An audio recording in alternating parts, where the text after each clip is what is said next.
বাজারের এক অন্ধকার কোণে একটি ছোট্ট মেয়ে বৃষ্টিতে কাঁপতে কাঁপতে তার ছোট ভাইকে শক্ত করে জড়িয়ে ধরেছিল। কেউ ভাবতেও পারেনি যে একটি শক্তিশালী কর্পোরেশনের মালিক সেই দৃশ্য দেখে চুপচাপ দাঁড়িয়ে কাঁদছিল। আপনার চ্যানেলে আবার স্বাগত। এটি হলো একটি অলৌকিক অনুগ্রহ শোধ করার গল্প। যদি আপনি প্রথমবার এই চ্যানেলে এসে থাকেন তাহলে সাবস্ক্রাইব করতে এবং নোটিফিকেশন বেল টিপতে ভুলবেন না, যাতে আমি আরও অর্থপূর্ণ গল্প নিয়ে আসার অনুপ্রেরণা পাই। দুপুরের আকস্মিক বৃষ্টি শহরের উপকণ্ঠে একটি জরাজীর্ণ বাজারে নেমে এসেছিল, যেখানে ছেঁড়া তেরপলের চাদরও সুরক্ষার জন্য যথেষ্ট ছিল না। বৃষ্টির জল ভারী ফোঁটায় টুপটাপ করে বিষণ্ণ দোকানগুলোর ওপর পড়ছিল। লোকেরা তাড়াহুড়ো করে তাদের জিনিসপত্র গোছগাছ করছিল। সবাই দ্রুত লুকানোর জায়গা খুঁজছিল। এই বিশৃঙ্খলার মাঝে বাজারের একটি স্যাঁতস্যাঁতে এবং অন্ধকার কোণে এমন একটি দৃশ্য ফুটে উঠল যা দেখে যে কারো মন ভরে উঠত। একটি রোগা পাতমন মেয়ে, যার জামাকাপড় জলে ভিজে গিয়েছিল, সে তার ছোট ভাইকে তার বাহুতে শক্ত করে জড়িয়ে ধরেছিল। সে ঠান্ডায় কাঁপতে কাঁপতে ধীরে ধীরে লড়ি গাইছিল।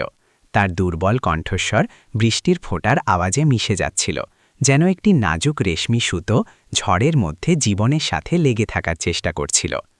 কিছু দূরে একটি চকচকে কালো গাড়ি এসে থামল, যা সেই দরিদ্র বাজারে চোখ ধাঁধিয়ে দিচ্ছিল। ড্রাইভার সাবধানে দরজা খুলল এবং যে বাইরে এলো সে আর কেউ নয়, বরং শ্রী অর্জুন খান্না, যিনি একটি বিখ্যাত রিয়েল এস্টেট গোষ্ঠীর সভাপতি ছিলেন এবং তার ধন সম্পদ ও কঠোরতার জন্য পরিচিত ছিলেন। তিনি এখানে কেবল একজন ব্যবসায়িক অংশীদারের সাথে একটি দ্রুত বৈঠকের জন্য এসেছিলেন। কিন্তু এক মুহূর্তের জন্য যখন তার চোখ অজান্তে বাজারের সেই কোণে পড়ল, তিনি হঠাৎ থেমে গেলেন। সামনের দৃশ্য দেখে শ্রী খান্না স্তব্ধ হয়ে গেলেন। প্রায় ১২ বছর বয়সী একটি মেয়ে, যার ছোট ছোট হাত তার রোগা পাতলা ভাইকে পুরোপুরি ঢেকে রেখেছিল। তার মুখ বৃষ্টি ও ধুলোয় মাখা ছিল, কিন্তু তার চোখে একটি বিরল দৃঢ়তা জ্বলজ্বল করছিল। মেয়েটি না কাঁদছিল না অভিযোগ করছিল, কেবল ধীরে ধীরে তার ভাইকে দুলিয়ে ঘুম পাড়াচ্ছিল, যেন তার ছোট বাহুতে একটি নিরাপদ জগৎ তৈরি করার চেষ্টা করছিল। তার ছোট ভাইয়ের বয়স সম্ভবত ৬-৭ বছর ছিল। মুখ ম্লান, ঠোঁট ঠান্ডায় নীল হয়ে গিয়েছিল এবং সে তার বোনের কাঁধে মাথা রেখে ঘুমিয়ে পড়েছিল। শ্রী খান্না, সেই ব্যক্তি যিনি বিলিয়ন বিলিয়ন টাকার চুক্তি পার করেছেন, যিনি সবচেয়ে বিলাসবহুল জীবন দেখেছেন, তিনি অনুভব করলেন যেন কেউ তার বুক চেপে ধরেছে। তিনি একটি ছাদের নিচে চুপচাপ দাঁড়িয়ে রইলেন, বৃষ্টিকে তার দামি স্যুটের ওপর পড়তে দিলেন। তার চোখ সেই দুটি শিশুর দিক থেকে সরছিল না। এক মুহূর্তের জন্য তিনি নিজেকে দেখলেন বহু বছর আগে একটি ছেলে, যে তার মাকে তাড়াতাড়ি হারিয়েছিল, সেও বৃষ্টির রাতে কাঁপছিল। পার্থক্য শুধু এই যে সে ভাগ্যবান ছিল যে তার বাবা তাকে একটি ধনী পরিবারে ফিরিয়ে এনেছিলেন, কিন্তু এই দুটি শিশুর সম্ভবত কেউ ছিল না। বৃষ্টি আরও তীব্র হল। পাশের একজন দোকানদার মাথা নেড়ে একটি দীর্ঘশ্বাস ফেলল। বেচারা দুটি বাচ্চা, রোজ ওদের আবর্জনা কোড়াতে দেখি, রাতেই বাজারের কোণে ঘুমায়। মা মারা গেছেন, বাবা না জানি কোথায় গায়েব হয়ে গেছে। বড় বোন মায়ের জায়গা নিয়ে ভাইয়ের দেখভাল করছে। জানি না কিভাবে দিন কাটায়। এই কথাগুলো শ্রী খান্নার মনে ছুরির মতো বিঁধে গেল। তিনি ঘুরলেন, কিন্তু তারপর আর পা বাড়াতে পারলেন না। এক অদ্ভুত অস্থিরতা তাকে সেখানেই থামিয়ে দিল, তাকে আরও কাছ থেকে দেখতে বাধ্য করল। এবং ঠিক সেই মুহূর্তে তার নজর সেই ছেলেটির গলায় পড়া একটি পুরনো তাবিজের উপর স্থির হল। সময়ের সাথে সাথে এটি বিবর্ণ হয়ে গিয়েছিল, কিন্তু তার উপর একটিমাত্র শব্দ স্পষ্ট খোদাই করা ছিল, খান্না। শ্রীখান্নার হৃৎপিণ্ড জোরে ধরফর করে উঠল, তার হাত হালকা কাঁপতে লাগল। এটি তাদের পদবি ছিল, সেই শক্তিশালী পরিবারের পদবি যেখান থেকে তিনি এসেছিলেন। সেই মুহূর্তে একটি আবছা স্মৃতি তাজা হল। তার বাবার কাছে একবার একটি গোপন চিঠি ছিল, যেখানে একটি হারিয়ে যাওয়া শিশুর উল্লেখ ছিল, যে পরিবারের রক্ত। সেই চিঠি বহু বছর আগে পরিবারের কেউ লুকিয়ে রেখেছিল। তিনি ভেবেছিলেন তিনি ভুলে গেছেন, কিন্তু এখন সেই চিত্রটি আবার জীবন্ত হয়ে উঠল, সামনের দৃশ্যের সাথে মিশে তাকে হতবাক করে দিল। কিন্তু বৃষ্টি তখনও প্রবলভাবে ঝরছিল। মেয়েটি ধীরে ধীরে তার ভাইয়ের কানে ফিসফিস করে বলল, ঘুমিয়ে পড়ো, ভয় পেও না, দিদি এখানেই আছে, আমি তোমার রক্ষা করব, যেমন মা বলেছিলেন। কেউ তোমাকে আমার কাছ থেকে ছিনিয়ে নিতে পারবে না। সেই ছোট্ট কণ্ঠস্বর শ্রীখান্নার কানে পড়ল, যা তিনি বহু বছর ধরে তার চারপাশে তৈরি করা শীতলতার প্রাচীর ভেদ করে গেল। তার চোখ ঝাপসা হয়ে এলো, জানি না বৃষ্টির ফোঁটায় নাকি উপচে পড়া অশ্রুতে। সেই মুহূর্তে দুটি জগৎ, যা কখনো মিলিত হতে পারত না, এক ধনী ও শক্তিশালী মানুষের জগৎ এবং দুই অনাথ ভবঘুরে শিশুর জগৎ জুড়ে ধাক্কা খেল। এমন একটি গল্পের সূচনা হল যা তাদের পুরো পরিবারকে নাড়িয়ে দেবে। শ্রীখান্না তার মুঠি শক্ত করলেন, তার নিঃশ্বাসও ভারী লাগতে লাগল। কত সময় হয়ে গেল যখন তিনি তার হৃদয়কে দরিদ্র মানুষের জীবন দেখে ধরফর করতে দেননি। যেদিন থেকে তিনি ব্যবসার জগতে পা রেখেছিলেন, তিনি টাকা এবং শক্তি ছাড়া সবকিছু উপেক্ষা করতে শিখেছিলেন। কঠোরতাকে একটি অনিবার্য শর্ত মেনে নিয়েছিলেন। কিন্তু এখন শুধু এক মুহূর্তে সেই দুটি শিশুকে দেখে বহু বছর ধরে তৈরি করা তার শীতল প্রাচীর ভেঙে পড়তে লাগল। ড্রাইভার দেখল যে তিনি খুব বেশিক্ষণ ধরে দাঁড়িয়ে আছেন এবং গাড়িতে আসছেন না, তাই সে ইতস্তত করে কাছে এলো। স্যার, বৃষ্টি তীব্র, আপনার ঠান্ডা লেগে যাবে, আমাদের যাওয়া উচিত। শ্রীখান্না সঙ্গে সঙ্গে উত্তর দিলেন না। তার চোখ তখনও কাঁপতে থাকা সেই মেয়েটির উপর স্থির ছিল, যে একটি প্লাস্টিকের ব্যাগ শক্ত করে ধরেছিল, যার মধ্যে কিছু প্লাস্টিকের বোতল এবং চুপসে যাওয়া বিয়ারের ক্যান ছিল, তার সারাদিনের আবর্জনা কোড়ানোর ফল। মেয়েটি তার ছোট শরীর দিয়ে তার ভাইকে সরাসরি পড়া বৃষ্টির ফোঁটা থেকে বাঁচানোর চেষ্টা করছিল। রাস্তার টিম আলোতে প্রিয়ার মুখ তার বয়সের চেয়েও বড় দেখাচ্ছিল। তার বড় গোলাকার চোখে এমন একটি গভীর বিষাদ ছিল যা বড়রাও কষ্টে সহ্য করে। শ্রীখান্নার হঠাৎ তার মেয়ে রিয়ার কথা মনে পড়ল, যে এই বছর 12 বছর বয়সী, যে রেশম আর মখমলে থাকে, যার চারপাশে চাকর নকর আছে এবং একটি হালকা কাশিতেও ব্যক্তিগত ডাক্তার তার দেখভালের জন্য উপস্থিত থাকে। আর এই মেয়েটি একই বয়সের, তার কাঁধে একটি ছোট পরিবারের বোঝা বহন করছিল। এই বৈসাদৃশ্য তার হৃদয়ে একটি কাঁটা তৈরি করল। তিনি একটি গভীর শ্বাস নিলেন এবং ড্রাইভারকে অপেক্ষা করার ইশারা করলেন। তার পা বাজারের সেই কোণের দিকে বাড়ল। আশেপাশের লোকেরা কিছুটা অবাক হল, ফিসফিস করতে লাগল, আরে ইনি তো শ্রীখান্না মনে হচ্ছে, বড় গ্রুপের মালিক, তিনি ওই ভবঘুরে বাচ্চাদের কাছে কেন যাচ্ছেন? যখন তিনি কাছে পৌঁছালেন, প্রিয়া সঙ্গে সঙ্গে তার ভাইকে আরও শক্ত করে জড়িয়ে ধরল। তার চোখে সতর্কতা আর ভয় ছিল। সে ভাবল যে এই অচেনা লোকটা হয়তো তার ভাইকে ছিনিয়ে নিতে বা তাদের তাড়িয়ে দিতে এসেছে। তার ফ্যাকাশে ঠোঁট কাঁপল, কণ্ঠস্বর কাঁপতে কাঁপতে কিন্তু দৃঢ় ছিল। আঙ্কেল, কাছে আসবেন না, আমার ভাই ঘুমিয়ে আছে, যদি আপনি ওকে ভয় দেখান আমি আপনাকে ছাড়ব না। সেই কথা শ্রীখান্নাকে থামিয়ে দিল। অনেক দিন হয়ে গিয়েছিল যখন কেউ তাকে এমন চ্যালেঞ্জিং স্বরে কথা বলার সাহস করেছিল, বিশেষ করে একটি রোগা পাতলা ছেঁড়া পোশাক পরা বাচ্চা। কিন্তু বিরক্ত হওয়ার পরিবর্তে তিনি তার বুকে একটি অদ্ভুত উষ্ণতা অনুভব করলেন। একটি আগুন জ্বলে উঠল, একটি সাহস, একটি শিশুর তার ভাইয়ের প্রতি স্বাভাবিক ভালোবাসা তার হৃদয়ের গভীরতম অংশকে ছুঁয়ে গিয়েছিল। শ্রীখান্না ধীরে ধীরে ঝুঁকে তার কণ্ঠস্বর নামালেন। বেটা, আমি কিছু করব না, আমি শুধু জানতে চাই যে তোমাদের মা বাবা কোথায়। প্রিয়ার কালো চোখে হঠাৎ বিষাদ নেমে এলো। সে তার মুখ ফিরিয়ে নিল, তার কণ্ঠস্বর ধীর হয়ে গেল। আমার মা মারা গেছেন, বাবা আমাদের ছেড়ে চলে গেছেন এবং কখনো ফিরে আসেননি। আমার কাছে শুধু আমার ভাই রাজু আছে। একটি ঠান্ডা হাওয়ার ঝাপটা মেয়েটির ভেজা চুলের মধ্যে দিয়ে গেল, যা তার অর্ধেক মুখ ঢেকে দিয়েছিল। শ্রীখান্নার মনে হল যেন তার গলা বুজে আসছে। সেই উত্তরটি সরল ছিল, কিন্তু একটি সতর্ক ঘণ্টার মতো ছিল, যা সেই ভয়কে জাগিয়ে দিল যা তিনি বহু আগে কবর দিয়েছিলেন। মা ছাড়া শৈশবের স্মৃতি, পৈতৃক প্রাসাদের গেটের বাইরে ভটকানোর দিনগুলো, এই আশায় যে কেউ হাত বাড়িয়ে তাদের ভেতরে টেনে নেবে। শ্রীখান্না তার কোট খুলে মেয়েটির কাঁধে দেওয়ার জন্য হাত বাড়ালেন, কিন্তু থেমে গেলেন। একটি দ্বিধা তৈরি হল, তাদের কি এই দুটি শিশুর জগতে পা রাখার অধিকার আছে? এমন একটি জগৎ যা দরিদ্র কিন্তু ভালোবাসায় পূর্ণ, সেই বিলাসিতা কিন্তু শীতলতা থেকে সম্পূর্ণ আলাদা, যার মধ্যে তিনি থাকতেন। ছোট রাজুর হালকা কাশি তাকে চমকে দিল। প্রিয়া দ্রুত তাকে তার বুকের সাথে জড়িয়ে নিল। তার কাঁপতে থাকা হাত ধীরে ধীরে তার পিঠ ম্যাসেজ করছিল, মুখে বিড়বিড় করছিল, ঘুমিয়ে পড়ো আমার ভাই, ভয় পেও না, দিদি এখানেই আছে, যেমন মা বলেছিলেন, আমি কাউকে তোমাকে ছিনিয়ে নিতে দেব না। এই কথাটি আবার পুনরাবৃত্তি হল, আরও স্পষ্ট, একটি পবিত্র শপথের মতো। এবং ঠিক সেই মুহূর্তে শ্রীখান্না তার ছেঁড়া কাপড়ের নিচে থেকে রাস্তার আলোয় একটি পুরনো চিন জলজল করতে দেখলেন, কাঠের তাবিজ, যার ওপর খান্না শব্দটি আবছা খোদাই করা ছিল। তার হৃৎপিণ্ড দ্রুত ধরফর করতে লাগল। তিনি এখন বৃষ্টির শব্দও শুনতে পাচ্ছিলেন না, কেবল তার বাবার কণ্ঠস্বর কোথাও প্রতিধ্বনিত হচ্ছিল। বেটা, মনে রেখো, এই পরিবারে একটি শিশু আছে যে আমাদের রক্ত, কিন্তু তাকে ছেড়ে দেওয়া হয়েছে। একদিন সত্য ফিরে আসবে। শ্রী খান্না তার মুঠি শক্ত করলেন, তার চোখ অন্ধকার রাতে জ্বলজ্বল করে উঠল। তিনি নিশ্চিতভাবে জানতেন যে এই সাক্ষাৎ কোনো কাকতালীয় ঘটনা নয়। ভাগ্য দুটি বিপরীত জগৎকে, একদিকে ভবঘুরে দরিদ্র শিশু এবং অন্যদিকে একটি শক্তিশালী ধনী মানুষ যে একটি পুরো গোষ্ঠীকে নিয়ন্ত্রণ করে, একসঙ্গে মিলিয়ে দিয়েছে। এবং এখান থেকে একটি আভ্যন্তরীণ ঝড় উঠবে যা খান্না পরিবারকে নাড়িয়ে দেওয়ার জন্য যথেষ্ট হবে। সেই রাতের বৃষ্টি চলে গেল, কিন্তু সেই দুটি শিশুর ছবি শ্রী খান্নার মনে গেঁথে গেল, যার কারণে তিনি সারা রাত ঘুমাতে পারলেন না। এত বছর ধরে তিনি লাভের সংখ্যা, বড় সংখ্যা, উত্তেজনাপূর্ণ বৈঠক এবং ষড়যন্ত্রের প্রতি অভ্যস্ত হয়ে উঠেছিলেন, কিন্তু কখনো এত ছোট একটি জিনিস তাকে এত প্রভাবিত করেনি। সেই মেয়েটির দৃঢ় চোখ, খান্না শব্দটি খোদাই করা পুরনো তাবিজ এবং আমি তোমার রক্ষা করব, যেমন মা বলেছিলেন, সেই ফিসফিস তার মনে প্রতিধ্বনিত হতে থাকল। পরের দিন সকালে বরাবরের মতো অফিসে যাওয়ার পরিবর্তে শ্রী খান্না সরাসরি পুরনো বাজারের দিকে গেলেন।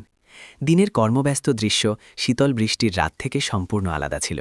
তাজা সবজির ঠেলা, বিক্রেতাদের ব্যস্ত আওয়াজ, কিন্তু তিনি কেবল একটি পরিচিত মুখ খুঁজছিলেন। এবং তারপর তিনি তাকে দেখলেন। প্লাস্টিকের আবর্জনার স্তূপের মাঝে প্রিয়া একটির পর একটি বোতল কুড়োচ্ছিল। যখন রাজু একটি বিদ্যুতের খুঁটির কোণে অপেক্ষা করছিল, তার ছোট প্লাস্টিকের ব্যাগটি শক্ত করে ধরে, যেন তার সমস্ত সম্পত্তি হারানোর ভয় পাচ্ছে। প্রিয়া শ্রী খান্না কাছে এলেন, কিন্তু এবার তিনি একটি জমকালো স্যুটে ছিলেন না, বরং একটি সাধারণ শার্ট পরেছিলেন। তিনি চাননি যে তার যাজকমুখ সেই দুটি শিশুকে আরও সতর্ক করে তুলুক। যখন তিনি কাছে এলেন, প্রিয়া সঙ্গে সঙ্গে তার ভাইয়ের সামনে দাঁড়িয়ে গেল। তার চোখ গতকাল রাতের মতোই সতর্ক ছিল। আঙ্কেল, আপনি আমাদের পিছু নিচ্ছেন কেন? আমাদের কাছে নেওয়ার মতো কিছু নেই। শ্রী খান্না ধীরে ধীরে হাসলেন, তার কণ্ঠস্বর নামালেন। আমি তোমার কাছ থেকে কিছু নেব না বেটা, আমি শুধু একটু সাহায্য করতে চাই। তোমরা দুজন কি কিছু খেয়েছ? প্রিয়া চুপ করে রইল। তার অচেনা লোকদের ওপর ভরসা ছিল না, বিশেষ করে ভালোভাবে সাজানো বড়দের ওপর। কিন্তু যখন সে তার ভাইয়ের পেট থেকে গুড়গুড় আওয়াজ শুনল, প্রিয়ার ইতস্তত করা চোখে এক মুহূর্তের জন্য দ্বিধা দেখা গেল। শ্রী খান্না আর কিছু বললেন না, শুধু ঘুরে চলে গেলেন এবং কিছু মিনিট পরে কাছের একটি ছোট দোকান থেকে দুটি গরম খাবারের বাক্স নিয়ে ফিরলেন। গরম খাবারের গন্ধে রাজুর চোখ বড় হয়ে গেল, যদিও প্রিয়া তার ঠোঁট টামলাল। তার মুখে আত্মসম্মান এবং তীব্র ক্ষুধার মধ্যে একটি ভয়ানক সংগ্রাম চলছিল। অবশেষে রাজুর শুকনো কাশি নীরবতা ভাঙল। প্রিয়া একটি দীর্ঘ শ্বাস নিল, তার ভাইকে নিচে বসালো এবং ফিসফিস করে বলল, খেয়ে নাও, কিন্তু আঙ্কেলকে ধন্যবাদ জানাতে ভুলো না। রাজু তার বড় গোলাকার চোখ দিয়ে ওপরে তাকালো এবং ধীরে ধীরে বলল, ধন্যবাদ আঙ্কেল। শ্রী খান্না ধীরে ধীরে ছেলেটির মাথায় হাত বুলালেন। একটি পরিচিত অনুভূতি ফিরে এলো। অনেক দিন হয়ে গিয়েছিল যখন তিনি তার মেয়ে ছাড়া অন্য কোনো শিশুকে স্পর্শ করেছিলেন, কিন্তু প্রাসাদের মিষ্টি আদরের বিপরীতে এই স্পর্শ তাকে কাঁপিয়ে দিল, যেন তিনি কোনো পবিত্র জিনিসের সাথে যুক্ত হচ্ছেন। যখন দুই শিশু মজা করে খাচ্ছিল, শ্রী খান্না চুপচাপ প্রিয়ার হাবভাব দেখছিলেন। সে তার ভাইকে খুব আদর ও পরিপক্কতার সাথে খাওয়াচ্ছিল, ক্রমাগত তাকে ধীরে ধীরে খেতে বলছিল যাতে তার ঢোস না লাগে। এটা স্পষ্ট ছিল যে সে খুব অল্প বয়সে একটি শিশুর মা হয়ে গিয়েছিল, এমন একটি দায়িত্ব পালন করছিল যা সেই বয়সে কেবল পড়াশোনা এবং খেলার জন্য থাকা উচিত ছিল। শ্রী খান্না ধীরে ধীরে জিজ্ঞাসা করলেন, তোমার মায়ের নাম কি ছিল? প্রিয়া এক মুহূর্তের জন্য থামল, তার চোখ দূরে কোথাও হারিয়ে গেল। তার কণ্ঠস্বর বাতাসের মতো ধীর ছিল। আমার মায়ের নাম লতা ছিল। রাজুর জন্মের সময় তার মৃত্যু হয়। যাওয়ার আগে তিনি আমাকে এই চেনটি দেন এবং বলেন যে এটিকে যত্ন করে রাখতে, কারণ এটি একমাত্র জিনিস যা আমাদের শিকড় প্রমাণ করে। প্রিয়াই কথা বলে তার ভাইয়ের শার্টটি একটু উপরে তুলল, যার ফলে খান্না শব্দটি খোদাই করা কাঠের তাবিজটি দেখা গেল। সকালের রোদে এটি একটি অদ্ভুত মর্যাদার সাথে জ্বলজ্বল করছিল, যেন কোনো ভুলে যাওয়া অতীতের প্রমাণ। লতা! শ্রী খান্নার হৃৎপিণ্ড দ্রুত ধড়ফড় করতে লাগল। সেই নামটি তার স্মৃতিগুলিকে নাড়িয়ে দিল। বহু বছর আগে তার বাবার অস্পষ্ট গল্পগুলিতে তিনি লতা নামের একজন মহিলার কথা শুনেছিলেন, যিনি একটি পুরনো উইলের সাথে সম্পর্কিত ছিলেন, যা পরিবার ইচ্ছাকৃতভাবে লুকিয়ে রেখেছিল। হঠাৎ তার মনে সব টুকরোগুলি জুড়তে লাগল, একটি অস্পষ্ট কিন্তু ভারী ছবি তৈরি করছিল। শ্রী খান্না কিছুক্ষণ চুপ করে রইলেন, তারপর হঠাৎ একটি উষ্ণ গভীর কণ্ঠে বললেন, প্রিয়া, তুমি কি কখনো ভেবেছ যে তোমার মা তোমাকে এই তাবিজটি রাখতে কেন বলেছিলেন? মেয়েটির চোখ চকচক করে উঠল, কিন্তু তারপর নিভে গেল। তার জায়গায় একটি বিষণ্ণ ভাব এলো। মা বলেছিলেন যে যখন আমরা কোনো ভরসাযোগ্য ব্যক্তির সাথে দেখা করব তখন তাকে এটা দিয়ে দিতে। সেই ব্যক্তি আমাদের সঠিক জায়গা খুঁজে পেতে সাহায্য করবে। কিন্তু আমি জানি না এটা সত্যি কিনা। এই কথাটি শ্রী খান্নার হৃদয়ে একটি ছুরির মতো বেঁধে গেল। তিনি বুঝলেন যে তিনি প্রথম সূত্রটির সামনে দাঁড়িয়ে আছেন, যা একটি ভয়ানক সত্যকে উন্মোচন করবে, এমন একটি সত্য যা পুরো খান্না পরিবারকে নাড়িয়ে দেওয়ার জন্য যথেষ্ট। সেই সকালে বাজার থেকে বেরোনোর সময় শ্রী খান্না তার গাড়িতে চুপচাপ বসেছিলেন। সেই রুমালটি শক্ত করে ধরেছিলেন, যা প্রিয়া তাকে দিয়েছিল যখন তিনি ভুলবশত বৃষ্টির জলে ভিজে গিয়েছিলেন। একটি পুরনো ছেঁড়া কাপড়, কিন্তু সুন্দরভাবে ভাঁজ করা। কোণে আনাড়িভাবে দুটি অক্ষর সেলাই করা ছিল, LN। শ্রী খান্না তার হৃদয়ে একটি ধাক্কা অনুভব করলেন। লতা, সেই নাম যা কখনো তার বাবা এবং তার বোন সুনিতার মধ্যে তীব্র বিতর্কে প্রতিধ্বনিত হতো। সেই সময় তিনি ছোট ছিলেন, তার পড়াশোনা এবং ব্যবসায় ব্যস্ত ছিলেন, পরিবারের বিষয়ে বেশি মনোযোগ দিতেন না।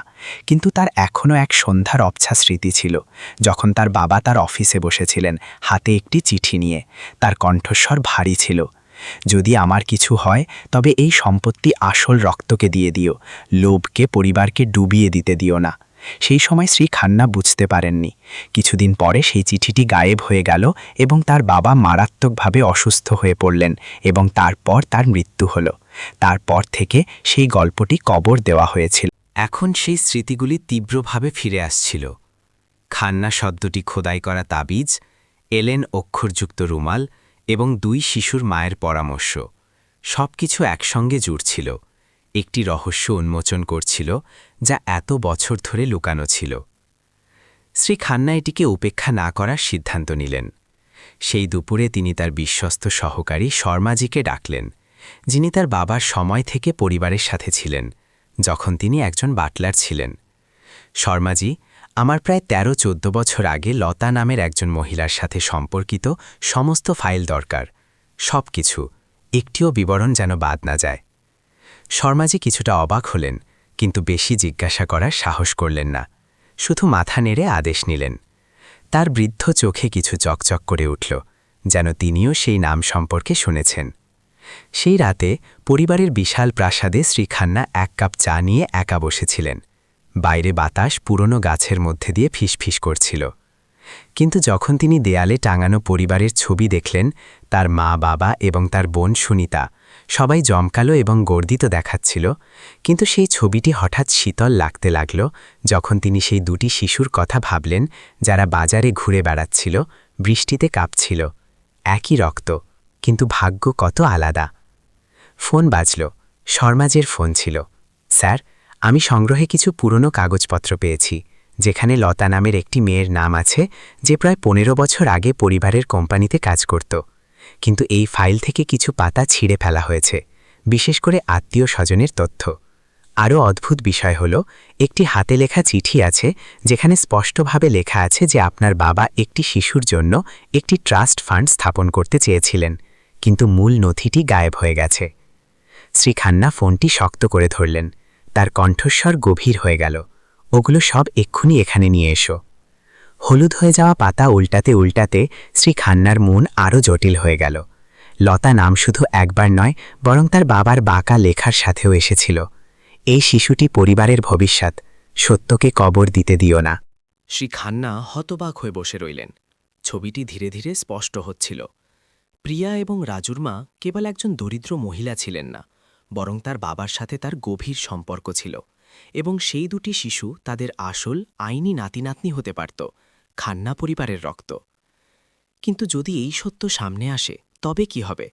শ্রী খান্না তার বোন সুনিতার কথা ভেবে কেঁপে উঠলেন, যিনি তার উচ্চাকাঙ্ক্ষার জন্য পরিচিত ছিলেন, সবসময় গ্রুপের উপর সম্পূর্ণ নিয়ন্ত্রণ চাইতেন। যদি সে জানতে পারে যে খান্না রক্তের 2টি শিশু আছে যাদের উত্তরাধিকারের অধিকার আছে, তবে সে নিশ্চয়ই চুপ করে থাকবে না। জানালার ফাটল থেকে একটি ঠান্ডা হাওয়ার ঝাপটা এলো। সে খান্না মাথা তুলে অন্ধকারের দিকে তাকালেন। তার মনে প্রিয়ার কণ্ঠস্বর প্রতিধ্বনিত হচ্ছিল। মা বলেছিলেন যে এই চেনটি যত্ন করে রাখতে, কারণ এটি আমাদের শিকড় প্রমাণ করে। এটি এখন একটি শিশুর সরল কথা ছিল না, বরং সত্যের ভার বহনকারী একটি বার্তা ছিল। শ্রী খান্না চেয়ারে হেলান দিলেন এবং একটি গভীর শ্বাস নিলেন। তিনি জানতেন যে তিনি এমন একটি যাত্রায় পা রেখেছেন যেখান থেকে ফেরা যায় না, এমন একটি যাত্রা যা কবর দেওয়া সত্যকে আবার খুঁজে বের করবে, লোভ এবং প্রতারণার মুখোমুখি হবে, ঠিক তাদের নিজের পরিবারের ভেতরে। বিশাল প্রাসাদে হলুদ আলো তার চিন্তামগ্ন মুখের ওপর পড়ছিল। কেউ জানত না যে কিছুদিনের মধ্যে বাজারের কোণের দুটি দরিদ্র শিশু একটি বড় ঝড়ের কেন্দ্রবিন্দুতে পরিণত হবে, যা খান্না পরিবারের মিথ্যা শান্তিকে উড়িয়ে নিতে এবং ন্যায়ের জন্য অশ্রুভরা যুদ্ধ শুরু করার জন্য যথেষ্ট হবে। পরের কয়েকদিন ধরে শ্রী খান্না গ্রুপের ঘন ঘন বৈঠকে প্রায় কোনো মনোযোগ দিলেন না। যদিও তিনি একটি জমকালো মিটিং রুমে বসেছিলেন, যার সামনে রাজস্বের সংখ্যায় ভরা স্ক্রিন ছিল, তার মন প্রিয়ার চোখ, খান্না শব্দটি খোদাই করা তাবিজ এবং পুরনো ফাইলে ছাপা লতা নামের কথা ভাবছিল। তার ভেতরের সন্দেহ দিন দিন বাড়ছিল, যেন একটি ধীর আগুন যা সমস্ত যুক্তিকে পুড়িয়ে দিচ্ছিল। এক সকালে শ্রী খান্না শর্মাজির সাথে একটু ব্যক্তিগত ঘরে দেখা করলেন। তার কণ্ঠস্বর নামিয়ে বললেন, আমি লতা সম্পর্কে পুরো সত্য জানতে চাই। তবে সবাইকে খুঁজে বের করো যারা তাকে জানত, সম্পর্কটি যত ছোটই হোক না কেন। শর্মাজি কিছুটা ইতস্তত করলেন, তারপর একটি দীর্ঘ শ্বাস নিলেন। স্যার, এটা সহজ হবে না। সেই সময় লতা আপনার বাবার সচিব হিসাবে কাজ করত। সে শান্ত এবং বিনয়ী ছিল, কিন্তু গুজব ছিল যে তার এবং বুড়ো সাহেবের মধ্যে একটি বিশেষ সম্পর্ক ছিল। বুড়ো সাহেবের মৃত্যুর পর তার সম্পর্কে সমস্ত ফাইল অদ্ভুতভাবে গায়েব হয়ে গেল, যেন কেউ ইচ্ছেকৃতভাবে সেগুলো লুকিয়ে রেখেছিল। এই কথা শুনে শ্রী খান্নার মেরুদণ্ড দিয়ে ঠান্ডা স্রোত বয়ে গেল। যদি এটি সত্যি হয়, তবে প্রিয়া এবং রাজু সত্যিই পরিবারের রক্ত হতে পারে। আর যিনি সবকিছু লুকালেন, তিনি কি তার নিজের বোন সুনিতা ছিলেন? তিনি, যিনি দীর্ঘদিন ধরে গ্রুপে ক্ষমতা দখলের আকাঙ্ক্ষা রাখতেন। শ্রী খান্না নিজেই তদন্ত করার সিদ্ধান্ত নিলেন। সন্ধ্যায় সরাসরি প্রাসাদে যাওয়ার পরিবর্তে তিনি একটি জীর্ণ শীর্ণ শ্রমিক বস্তির দিকে গেলেন, যেখানে লোকেরা বলেছিল যে প্রিয়ার মা থাকতেন। সরু স্যাঁতস্যাঁতে গলি, টিমটিম রাস্তার আলো। তিনি একটি পুরনো কাঠের ঘরের দরজা টোকা মারলেন, যেখানে একজন বৃদ্ধ রেডিওয়ালা শান্তিদেবী প্রিয়ার মায়ের সবচেয়ে ভালো বন্ধু ছিলেন। শান্তিদেবী শ্রী খান্নাকে দেখে অবাক হয়ে গেলেন যখন তিনি সেই অচেনা ব্যক্তির জমকালো উপস্থিতি দেখলেন। কিন্তু যখন তিনি লতার নাম শুনলেন, তার চোখ অশ্রুতে ভরে গেল। ওহ ঈশ্বর, আপনি কি এখনও লতাকে মনে রেখেছেন? সে খুব ভালো ছিল। সে তার পুরো জীবন সংগ্রাম করেছে। সে আমাকে বলেছিল যে তার বাচ্চাদের বাবা একজন ধনী লোক ছিল, কিন্তু সে কখনো প্রকাশ্যে স্বীকার করার সাহস পায়নি। সে শুধু একটি তাবিজ রেখেছিল, এই বলে এটিই একমাত্র প্রমাণ। তারপর সে ছোট ছেলেটিকে জন্ম দেওয়ার সময় মারা গেল। শ্রী খান্নার মন ভেঙে গেল। শান্তিদেবীর গল্প প্রিয়ার কথার সাথে পুরোপুরি মিলে যাচ্ছিল। তার ভেতরের সন্দেহ এখন ভয় এবং ব্যথায় পরিণত হল। যদি এটি সত্যি হয়, তবে এর মানে হল যে তার বাবা তার আসল নাতিনাতনিদের রাস্তায় ঘুরে বেড়ানোর জন্য ছেড়ে দিয়েছিলেন, যখন তাদের পরিবার অজান্তে বা ইচ্ছাকৃতভাবে তাদের উপেক্ষা করছিল। শ্রী খান্না ভারী কণ্ঠে জিজ্ঞাসা করলেন, শান্তিদেবী, যখন লতা মারা গেল, তখন কি আমাদের পরিবার থেকে কেউ এসেছিল? শান্তিদেবী মাথা নাড়লেন। তার চোখে জল ছিল। কেউ না। আমার মনে আছে একজন ধনী পোশাক পরা মহিলা এসেছিল। সে কিছু টাকা দিয়েছিল এবং বলেছিল যে বাচ্চাদের বাবার সম্পর্কে কিছু প্রকাশ না করতে। আমার মনে হয় তার নাম সুনিতা ছিল। সেই নামটি বজ্রপাতের মতো প্রতিধ্বনি হল। শ্রী খান্না স্তব্ধ হয়ে বসে রইলেন। তার প্রতিটি হাড় শক্ত হয়ে গেল। এটি তার নিজের বোন সুনিতা ছিল, যে সবকিছু কবর দিয়েছিল, সত্য লুকিয়েছিল এবং দুটি শিশুকে দারিদ্র্যে ঠেলে দিয়েছিল। গাড়ি চালিয়ে ফেরার সময় রাতের অন্ধকার গভীর ছিল। উঁচু আলোর রেখা ঠান্ডা ধারার মতো পার হচ্ছিল। শ্রী খান্না তার দাঁত কামড়ালেন। তার হৃদয় ক্রোধে ফুটছিল। তার শক্তিশালী বোনের ছবি, যিনি সর্বদা ব্যবসায়িক জগতে মিষ্টি হাসি নিয়ে আবির্ভূত হতেন, এখন আগের চেয়েও ভয়ঙ্কর লাগছিল। যত বেশি তিনি ভাবলেন, তত বেশি তিনি বুঝতে পারলেন যে যা ঘটছিল তা কেবল হিমশৈলের চূড়া মাত্র। এর পিছনে নিশ্চয়ই অসংখ্য কালো রহস্য ছিল। বাড়ি পৌঁছে শ্রী খান্না তার অফিসে চুপচাপ বসে রইলেন। তার চোখ দেওয়ালে টাঙানো তার বাবার ছবির ওপর ছিল। ছবিতে তার বাবার চোখ সরাসরি তাকে দেখছিল, যেন তিরস্কারও করছিল এবং মিনতিও করছিল। তিনি ধীরে ধীরে চোখ কণ্ঠে ফিসফিস করে বললেন, বাবা, আমি সূত্র পেয়েছি, কিন্তু এই সূত্র নিয়ে আমার কি করা উচিত? সেই রাতে শ্রী খান্না ঘুমালেন না। তিনি জানতেন যে শান্তিদেবীর বাড়িতে পা রাখতেই তিনি নিজেকে একটি বিপজ্জনক পথে ফেলে দিয়েছেন, এমন একটি পথ যা কেবল পরিবারের রহস্য উন্মোচন করবে না, বরং তাকে তার নিজের রক্তের প্রতারণারও মুখোমুখি করাবে। পরের দিন সকালে যখন দিনের প্রথম রশ্মি জানালার কাজ ভেদ করে আসছিল, শ্রী খান্না ইতিমধ্যেই তার অফিসে বসেছিলেন। তার সামনে পুরনো ফাইলের স্তূপ ছিল। সারা রাত তিনি ঘুমননি। শান্তিদেবী দ্বারা বলা প্রতিটি কথা তার মনে ঘুরছিল। সবকিছু একটি বিন্দুর দিকে ইঙ্গিত করছিল। লতা সেই মহিলা ছিলেন যার উল্লেখ তার বাবা গোপন চিঠিতে করেছিলেন, এবং প্রিয়া ও রাজুর খান্না পরিবারের রক্ত হওয়ার খুব সম্ভাবনা ছিল। শ্রী খান্না আরও নিশ্চিত করার সিদ্ধান্ত নিলেন। তিনি খান্না পরিবারের পৈতৃক বাড়িতে গেলেন, যেখানে বংশতালিকা ও গুরুত্বপূর্ণ নথি বংশপরম্পরায় রাখা হতো। এটি একটি জমকালো পুরনো প্রাসাদ ছিল, যার দেওয়ালে শ্যাওলা জমেছিল এবং ছাদে লাল টাইলস ছিল। যখন তিনি ভেতরে প্রবেশ করলেন, গোত্রের ম্যানেজাররা শ্রদ্ধার সাথে মাথা নত করল, কারণ তিনি বর্তমানে গ্রুপের সভাপতি ছিলেন এবং গোত্রেও একটি উচ্চ পদে ছিলেন। ধূপ এবং ধোঁয়ায় ভরা পূজা কক্ষে শ্রী খান্না পুরনো বংশতালিকার বইগুলি ঘাঁটলেন। তার নজর 15 বছর আগের একটি পৃষ্ঠায় স্থির হল, যেখানে তার বাবার একটি অস্পষ্ট সম্পর্কের উল্লেখ ছিল। পৃষ্ঠার কিনারে একটি আবছা লেখা ছিল, যেন কেউ ইচ্ছাকৃতভাবে তাকে চেঁচে দিয়েছে, কিন্তু তির্যক আলোয় তিনি এখনও দুটি শব্দ পড়তে পারতেন, লতা। শ্রী খান্না অনুভব করলেন যে তার হৃৎপিণ্ড দ্রুত ধড়ফড় করছে। তার পুরো শরীর একটি রহস্যের ঘূর্ণিতে টেনে নিয়ে গিয়েছিল। যত গভীরে তিনি যাচ্ছিলেন, তত বেশি তিনি ভয় পাচ্ছিলেন। এবং ঠিক সেই মুহূর্তে একটি ঠান্ডা হাত তার কাঁধে রাখা হলো। তিনি ঘুরলেন। এটি তার বোন সুনিতা ছিল। ভাইয়া, আজ আপনি এখানে পৈতৃক বাড়িতে কেন? তার কণ্ঠস্বর নরম ছিল, কিন্তু তাতে একটি অনুসন্ধানের ভাব ছিল। শ্রী খান্না একটু থামলেন, তারপর শান্তভাবে উত্তর দিলেন, আমি শুধু বংশতালিকা দেখতে চেয়েছিলাম। কিছু জিনিস আছে যা আমি কখনো বুঝতে পারিনি। সুনিতা একটি ব্যঙ্গাত্মক হাসি দিল। তার চোখে একটি ঠান্ডা দীপ্তি ছিল। অতীতের কিছু কথা শান্ত থাকতে দেওয়া ভালো। সেগুলো খুঁড়লে পরিবারে আরও অস্থিরতা সৃষ্টি হবে। এই কথাটি শ্রী খান্নাকে আরও নিশ্চিত করল যে সে সত্য জানে। হয়তো সেই এটি লুকিয়েছিল, কিন্তু তিনি সঙ্গে সঙ্গে সংঘর্ষ করলেন না। তিনি হাসলেন, ফাইলগুলো গুছিয়ে নিলেন এবং চলে গেলেন। পিছনে তার বোনের হিসেবি চোখ রেখে গেলেন। ফিরে যাওয়ার সময় তার মন ভারী ছিল। প্রতিটি তদন্ত আরও একটি রহস্যের স্তর খুলছিল।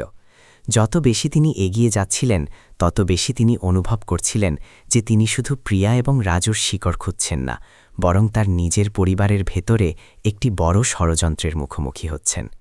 সেই রাতে শ্রী খান্না আবার বাজারে গেলেন, 2 শিশুর জন্য কিছু জামা কাপড় এবং খাবার নিয়ে। প্রিয়া তাকে দেখে কিছুটা অবাক হল, কিন্তু এবার তার চোখে কম সতর্কতা ছিল। যখন সে প্যাকেটটি নিল, সে মাথা নত করল। ধন্যবাদ আঙ্কেল, কিন্তু আপনি আমাদের ভাইবোনের সাথে এত ভালো কেন? শ্রী খান্না তার চোখের গভীরে তাকালেন এবং ধীরে ধীরে বললেন, কারণ আমার মনে হয় যে তোমরা একটি ভালো জীবন যাপনের যোগ্য, প্রিয়া, এবং কারণ হয়তো আমি তোমাদের দুজনের কাছে কিছুটা ঋণী। প্রিয়া তার কথা পুরোপুরি বুঝল না, শুধু তার ঠোঁট কামড়ে প্যাকেটটি শক্ত করে ধরল, এবং তার হৃদয়ে একটি ক্রমবর্ধমান অপরাধবোধ ছিল। সেই 2টি শিশুর প্রতিটি সরল ইশারা, প্রতিটি কথা তার হৃদয়ে ছুরির মতো বিচ্ছিল। তাকে সেই নিষ্ঠুর সত্যের মুখোমুখি হতে বাধ্য করছিল যে খান্না পরিবার তাদের নিজের রক্তকে ছেড়ে দিয়েছিল। যাওয়ার আগে শ্রী খান্না রাজুর উজ্জ্বল আশাবাদী চোখ দেখলেন।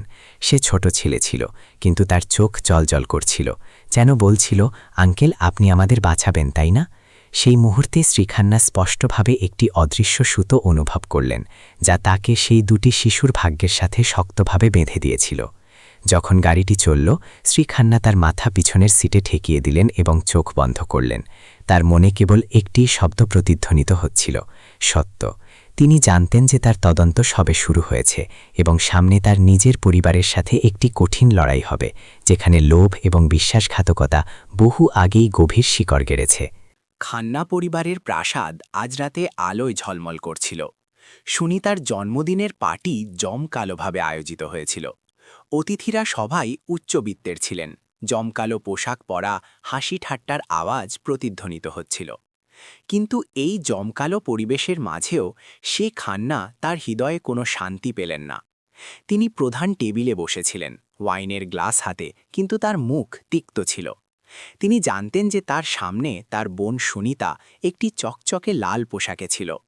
তার মুখ সাবধানে মেকআপ করা ছিল, তার ঠোঁটে সবসময় একটি শক্তিশালী হাসি ছিল, কিন্তু তিনি জানতেন যে সেই জাঁকজমকের পিছনে একটি হিসেবি হৃদয় ছিল। যখন অতিথিরা সঙ্গীতে মগ্ন হল, শ্রী খান্না একটি সুযোগ দেখে সুনিতাকে চুপচাপ বারান্দায় টেনে নিলেন। বাইরে রাতের ঠান্ডা বাতাস বইছিল, যা হলের দমবন্ধ করা পরিবেশ থেকে সম্পূর্ণ আলাদা ছিল। তিনি তার কণ্ঠস্বর শান্ত রাখার চেষ্টা করে বললেন, সুনিতা, আমি তোমাকে সরাসরি জিজ্ঞাসা করতে চাই, তুমি কি বহু বছর আগে লতার সাথে সম্পর্কিত সমস্ত কাগজপত্র লুকিয়েছিলে? সুনিতা থামল। তার চোখে এক মুহূর্তের জন্য দীপ্তি এলো, কিন্তু সে সঙ্গে সঙ্গে একটি ব্যঙ্গাত্মক হাসি দিয়ে বলল, ভাইয়া, অনেকদিন পরে আপনি সেই নামটির উল্লেখ করেছেন। লতা কেবল একজন সাধারণ মহিলা ছিল, সে খান্না পরিবারের বংশবৃক্ষে লেখার যোগ্য হতে পারে কিভাবে? কিন্তু বাবা বলেছিলেন, সে খান্নার চোখ কণ্ঠে মাঝখানে থামিয়ে দিলেন, যে একটি শিশু আছে যে আসল রক্ত এবং তাকে বাঁচানোর প্রয়োজন। সুনিতা সরাসরি তার চোখের দিকে তাকালো। তার লাল লিপস্টিক পরা ঠোঁট একটি ঠান্ডা হাসিতে পরিণত হল। এবং আপনি সেই কথাই বিশ্বাস করেন? বাবা বুড়ো হয়ে গিয়েছিলেন, তার স্মৃতিশক্তি দুর্বল হয়ে গিয়েছিল। তিনি যা লিখেছিলেন কে জানে তা সত্যি ছিল নাকি ভ্রম। আপনি কি একজন রাস্তার বাচ্চাকে এই পরিবারের হাজার হাজার কোটির সম্পত্তির অংশ নিতে দেবেন? এই কথাগুলো শ্রী খান্নার মুখের উপর চাবুকের মতো লাগল। তিনি তার মুঠি এত জোরে বাঁধলেন যে সেগুলো কাঁপতে লাগল। যত বেশি তিনি শুনলেন তত বেশি তিনি নিশ্চিত হলেন যে সুনিতাই সেই ব্যক্তি ছিল, যে চুপচাপ সত্যকে কবর দিয়েছিল শুধুমাত্র নিজের অবস্থান বজায় রাখার জন্য। সুনিতা, তুমি কি জানো সেই দুটি শিশু কতটা কষ্টে জীবনযাপন করছে? তাদের বাজারে ঘুমাতে হয়, বাসি খাবার খেতে হয়, বেঁচে থাকার জন্য একটির পর একটি ক্যান কুড়াতে হয়। যখন আমরা এখানে জাঁকজমকপূর্ণ খাবার খাচ্ছি, ডিজাইনার পোশাক পরছি। ভাইয়া, তোমার কি কখনো অনুশোচনা হয়?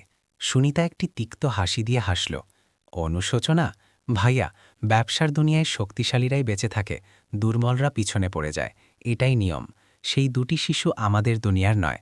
আপনি যদি উদ্ধারকর্তা হওয়ার স্বপ্ন না দেখেন, তবে সেটাই ভালো হবে। শ্রী খান্না স্তব্ধ হয়ে গেলেন। তার সামনে এখন সেই ছোট বোনটি ছিল না যে শৈশবে তার পিছু পিছু ঘুরত, বরং একজন উচ্চাকাঙ্ক্ষী মহিলা যে তার ক্ষমতা রক্ষা করার জন্য যে কোনো কিছু করতে প্রস্তুত ছিল। বারান্দার পরিবেশ ভারী হয়ে গেল, কেবল পাতার মধ্যে দিয়ে শীষ দেওয়া বাতাসের শব্দ ছিল। শ্রী খান্না তার বোনের দিকে দৃঢ় চোখে তাকালেন এবং বললেন, তুমি যাই বলো, আমি শেষ পর্যন্ত যাব। আমি সত্য খুঁজে বের করব এবং আমি সেই শিশুদের রক্ষা করব। সুনিতা কিছুটা টলে গেল, কিন্তু তারপর তার শান্তি ফিরে পেল। তার কণ্ঠস্বর তীক্ষ্ণ ছিল। তাহলে প্রস্তুত হয়ে যান। একবার যখন আপনি এই বিষয়ে জড়াবেন, তখন আপনি শুধু আমার বিরুদ্ধে নন, আমার পিছনে থাকা পরিবারের সেই সমস্ত লোকদেরও বিরুদ্ধে থাকবেন। আপনি কি মনে করেন যে আপনি যথেষ্ট শক্তিশালী, ভাইয়া? এই কথাটি একটি যুদ্ধের ঘোষণার মতো ছিল। শ্রী খান্না চুপ রইলেন, কিন্তু তার হৃদয়ে একটি সিদ্ধান্ত হয়ে গিয়েছিল। যদিও সামনের পথ ঝড়ো, তিনি সত্য থেকে মুখ ফিরিয়ে নিতে পারেন না। সেই রাতে যখন তিনি তার ঘরে ফিরলেন, শ্রী খান্না একটি বড় আয়নার সামনে অনেকক্ষণ দাঁড়িয়ে রইলেন। একটি দামি স্যুটে একজন শক্তিশালী মানুষ, যার চুলে পাক ধরেছে, হঠাৎ নিজেকে অচেনা মনে করতে লাগলেন। তিনি অনুভব করলেন যে তার জীবন একটি ভিন্ন মোড়ে এসে দাঁড়িয়েছে, যেখানে সত্য, ন্যায়, বিচার এবং ভালোবাসার সরাসরি সংঘাত হবে লোভ, মিথ্যা এবং প্রতারণার সাথে। এবং প্রথম ব্যক্তি যার মুখোমুখি তাকে হতে হবে, সেই ছিল তার নিজের আপন বোন। সেই রাতে পার্টি থেকে বেরিয়ে আসার পরে শ্রী খান্না অস্থির মন নিয়ে তার ব্যক্তিগত প্রাসাদে ফিরলেন। শহরের নিয়ন আলো গাড়ির জানালা দিয়ে পার হচ্ছিল, তার মুখের ওপর টিমটিম আলোর রেখা ফেলছিল, ঠিক তার হৃদয়ের অস্থিরতার মতো। তিনি জানতেন যে যেই মুহূর্তে সুনিতা তাকে চ্যালেঞ্জ জানিয়েছিল, তিনি আনুষ্ঠানিকভাবে একটি বোবা কিন্তু ভয়ঙ্কর যুদ্ধে প্রবেশ করেছিলেন, যেখানে শত্রু আর কেউ নয়, বরং তার নিজের রক্ত। যখন তিনি তার অফিসে প্রবেশ করলেন, তিনি শর্মাজিকে অপেক্ষা করতে দেখলেন। টেবিলের ওপর একটি মোটা পুরনো ফাইল রাখা ছিল। শর্মাজি ধীরে ধীরে মাথা নাড়লেন। স্যার, আমি সংগ্রহে আরও কিছু নথি পেয়েছি যা সুনিতা ম্যাডাম সিল করিয়ে দিয়েছিলেন। সেগুলোকে বাইরে বের করা সহজ ছিল না। শ্রী খান্না বসে পড়লেন। পাতা উল্টাতে উল্টাতে তার হৃৎপিণ্ড দ্রুত ধরফর করছিল। ব্যাংকের কিছু স্টেটমেন্ট ছিল যা দেখাচ্ছিল যে তার বাবা একটি আলাদা অ্যাকাউন্ট খুলেছিলেন, যেখানে তিনি নিয়মিতভাবে লতা নামের একজন মহিলাকে একটি নির্দিষ্ট পরিমাণ অর্থ পাঠাতেন। সেই টাকা তার বাবার মৃত্যুর ঠিক পরেই গায়েব হয়ে গিয়েছিল। এর সাথে একটি অসম্পূর্ণ চিঠি ছিল, যেখানে তার বাবা লিখেছিলেন, লতা, বিশ্বাস বজায় রেখো। আমি তোমাকে এবং শিশুকে ক্ষতিগ্রস্ত হতে দেব না, যাই ঘটুক না কেন। মনে রেখো যে খান্না শব্দটি লেখা তাবিজটিই প্রমাণ। সেই পরিচিত হাতের লেখাটি ছুঁতেই শ্রী খান্নার হাত কেঁপে উঠল। প্রতিটি অক্ষর তার হৃদয়ে সরাসরি বিচ্ছিল, সত্যকে উন্মোচন করছিল। তার বাবা সেই শিশুটিকে তার নিজের রক্ত মেনেছিলেন, এবং তাবিজটি ছিল শেষ প্রমাণ। শর্মাজি ধীর গভীর কণ্ঠে বললেন, আমার মনে হয় সুনিতা ম্যাডাম এই বিষয়ে সব কিছু জানেন। তিনিই বহু বছর আগে সেই তাবিজটি খোঁজার জন্য লোক পাঠিয়েছিলেন, কিন্তু সেটি পাওয়া যায়নি। আপনি যদি এখন এটি জনসমক্ষে আনেন, তবে তিনি নিশ্চিতভাবে এর মোকাবিলা করার কোনো উপায় খুঁজে বের করবেন। শ্রী খান্না ফাইলটি জোরে বন্ধ করে দিলেন। তার চোখে একটি দৃঢ় সংকল্প জ্বলজ্বল করছিল। তিনি যেন নিজের সাথে ফিসফিস করে বললেন, যদি বাবা সেই শিশুটিকে রক্ষা করতে চেয়ে থাকেন, তবে আমি বড় ছেলে হিসাবে মুখ ফিরিয়ে নিতে পারি না। পরের দিন শ্রী খান্না প্রিয়া এবং রাজুর সাথে দেখা করার জন্য বাজারে ফিরে যাওয়ার সিদ্ধান্ত নিলেন। কিন্তু যখন তিনি সেখানে পৌঁছালেন, গতকালের কোণটি খালি ছিল। আশেপাশের দোকানদারদের জিজ্ঞাসা করে তিনি শুনে ধাক্কা খেলেন যে কিছু অদ্ভুত চেহারার লোক এসেছিল এবং সেই মেয়ে ও তার ভাইকে ধমক দিয়ে তাড়িয়ে দিয়েছিল, এই বলে যাতে তারা আর কখনো এখানে না আসে। সেই খান্না সঙ্গে সঙ্গে অনুভব করলেন যে তার পিছনে একটি শক্তি চুপচাপ কাজ করছে। তিনি অবিলম্বে তার লোকদের দিয়ে সব জায়গায় তল্লাশি করালেন, এবং অবশেষে প্রিয়া ও তার ভাইকে একটি ছোট গলিতে পেলেন, যেখানে তারা একটি পুরনো কার্ডবোর্ডের বাক্সের পাশে গুটিয়ে বসেছিল। তাদের চোখ ভয়ে লাল ছিল। যেই মুহূর্তে সে তাদের দেখল, রাজু হাউমাউ করে কাঁদতে শুরু করল। একটি আশ্রয়ের সন্ধানে তার পায়ে জড়িয়ে ধরল। প্রিয়া তার চোখ তুলে তাকে দেখল। তার কণ্ঠস্বর কাঁপছিল, কিন্তু দৃঢ় ছিল। আঙ্কেল, যদি আপনি ঝামেলাকে ভয় পান, তবে আমাদের চিন্তা করবেন না। আমি চাই না কেউ আমাদের কারণে সমস্যায় পড়ুক। শ্রী খান্না হাঁটু গেড়ে বসলেন। তার অশ্রুসজল চোখে সরাসরি তাকিয়ে তার কণ্ঠস্বর উষ্ণ কিন্তু দৃঢ় ছিল। না প্রিয়া, না, কিন্তু এখন থেকে আমি কাউকে তোমাদের দুজনের ক্ষতি করতে দেব না। যাই ঘটুক না কেন, আমি প্রতিশ্রুতি দিচ্ছি যে আমি তোমাদের রক্ষা করব। সেই মুহূর্তে প্রিয়ার চোখ প্রথমবারের মতো জ্বলে উঠল, যেন অন্ধকারে একটি টিমটিম আলো, এবং শ্রী খান্নার হৃদয়ে এক অদ্ভুত শক্তি উপচে পড়ল, ভালোবাসার, দায়িত্বের এবং সেই বছরগুলোর অপরাধবোধের, যখন তাদের পরিবার তাদের নিজের রক্তকে ছেড়ে দিয়েছিল। সেই রাতে বাড়ি ফিরে শ্রী খান্না তার বাবার বেদির নিচে চুপচাপ বসলেন। তিনি একটি ধূপ চালালেন, ধোয়ার বলয় দেখতে দেখতে ফিসফিস করে বললেন, বাবা, আমি তাদের খুঁজে পেয়েছি।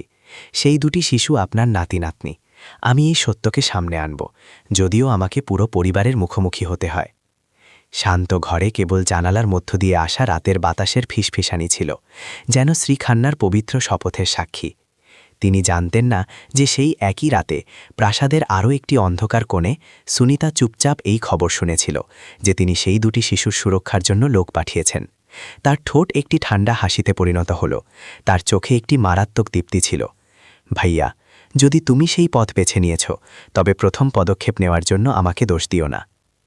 সেই সকালে খান্না পরিবারের প্রাসাদ রোদে ঝলমল করছিল, কিন্তু পরিবেশ অস্বাভাবিকভাবে ভারী ছিল।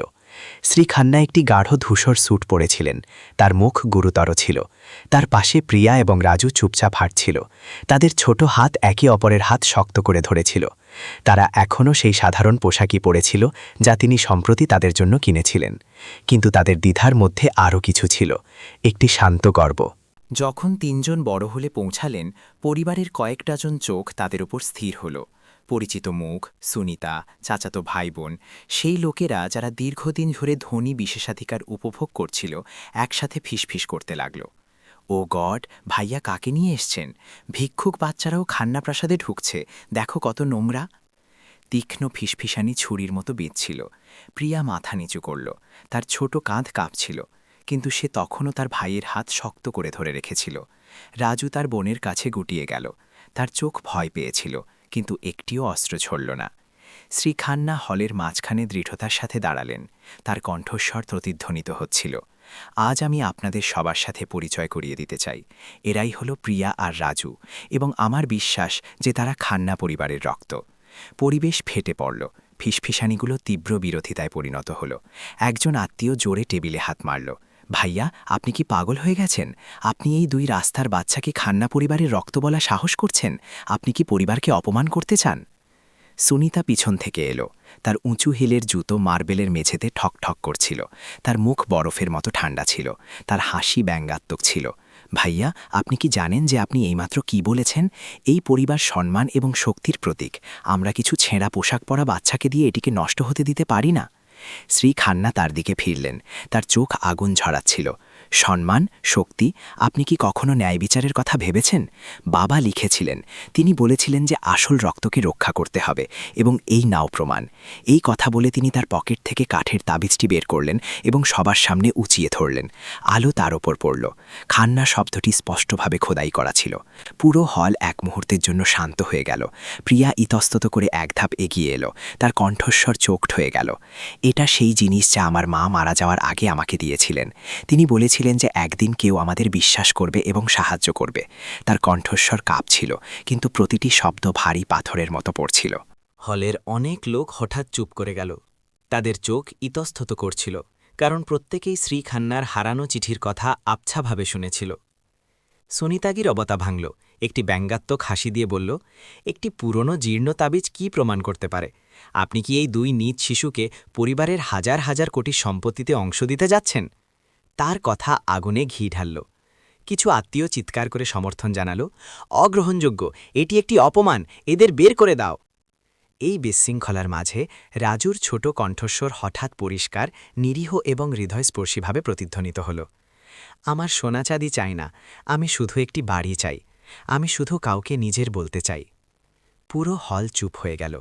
আগের চিৎকারগুলো গলায় আটকে গেল। সেই নিষ্পাপ চোখ, সেই নিষ্পাপ কণ্ঠস্বর মিথ্যা গর্বের প্রাচীর ভেদ করে দিয়েছিল। কিছু চোখ নিচু হয়ে গেল এড়িয়ে যাওয়ার জন্য, কিন্তু সুনিতার মুখ তখনও পাথরের মতো ঠান্ডা ছিল। তার ঠোঁট শক্তভাবে বন্ধ ছিল, তার চোখে আগুন ছিল। শ্রী খান্না সুযোগ নিলেন। তার কণ্ঠস্বর ঘণ্টার মতো প্রতিধ্বনিত হল। আপনারা সবাই কি শুনেছেন? এই শিশুরা সম্পত্তি চাইছে না, তারা শুধু স্বীকৃতি চায়। আর আমরা, যারা ধনী এবং শক্তিশালী বলে পরিচিত, আমাদের নিজের রক্ত থেকে মুখ ফিরিয়ে নিচ্ছি। আজ থেকে আমি এটা হতে দেব না। হলের পরিবেশ ভারী হয়ে গেল। এই কথাগুলি হাতুড়ের মতো ছিল, যা খান্না পরিবারে একটি আসন্ন ঝড়ের ইঙ্গিত দিচ্ছিল। বড় হলের পরিবেশ এত ঘন হয়ে উঠেছিল যে প্রতিটি হৃৎস্পন্দন পরিষ্কার শোনা যাচ্ছিল। শ্রী খান্নার কথা শেষ হতেই পুরো হল কেঁপে উঠল। কিছু বয়স্ক আত্মীয় একে অপরের দিকে তাকালেন। তাদের চোখে বিভ্রান্তি ছিল, কিন্তু সংখ্যাগরিষ্ঠরা এখনও কোলাহল করে বিরোধিতা করছিল। কারণ এই সত্য সরাসরি তাদের স্বার্থ এবং পরিবারের বিশাল সম্পত্তিকে প্রভাবিত করছিল। সুনিতা সামনে এলো। তার মুখ বরফের মতো ঠান্ডা ছিল, তার কণ্ঠস্বর তীক্ষ্ণ ছিল। ভাইয়া, আপনি কি সত্যিই খান্না পরিবারকে বিশ্বের কাছে হাস্যকর করতে চান?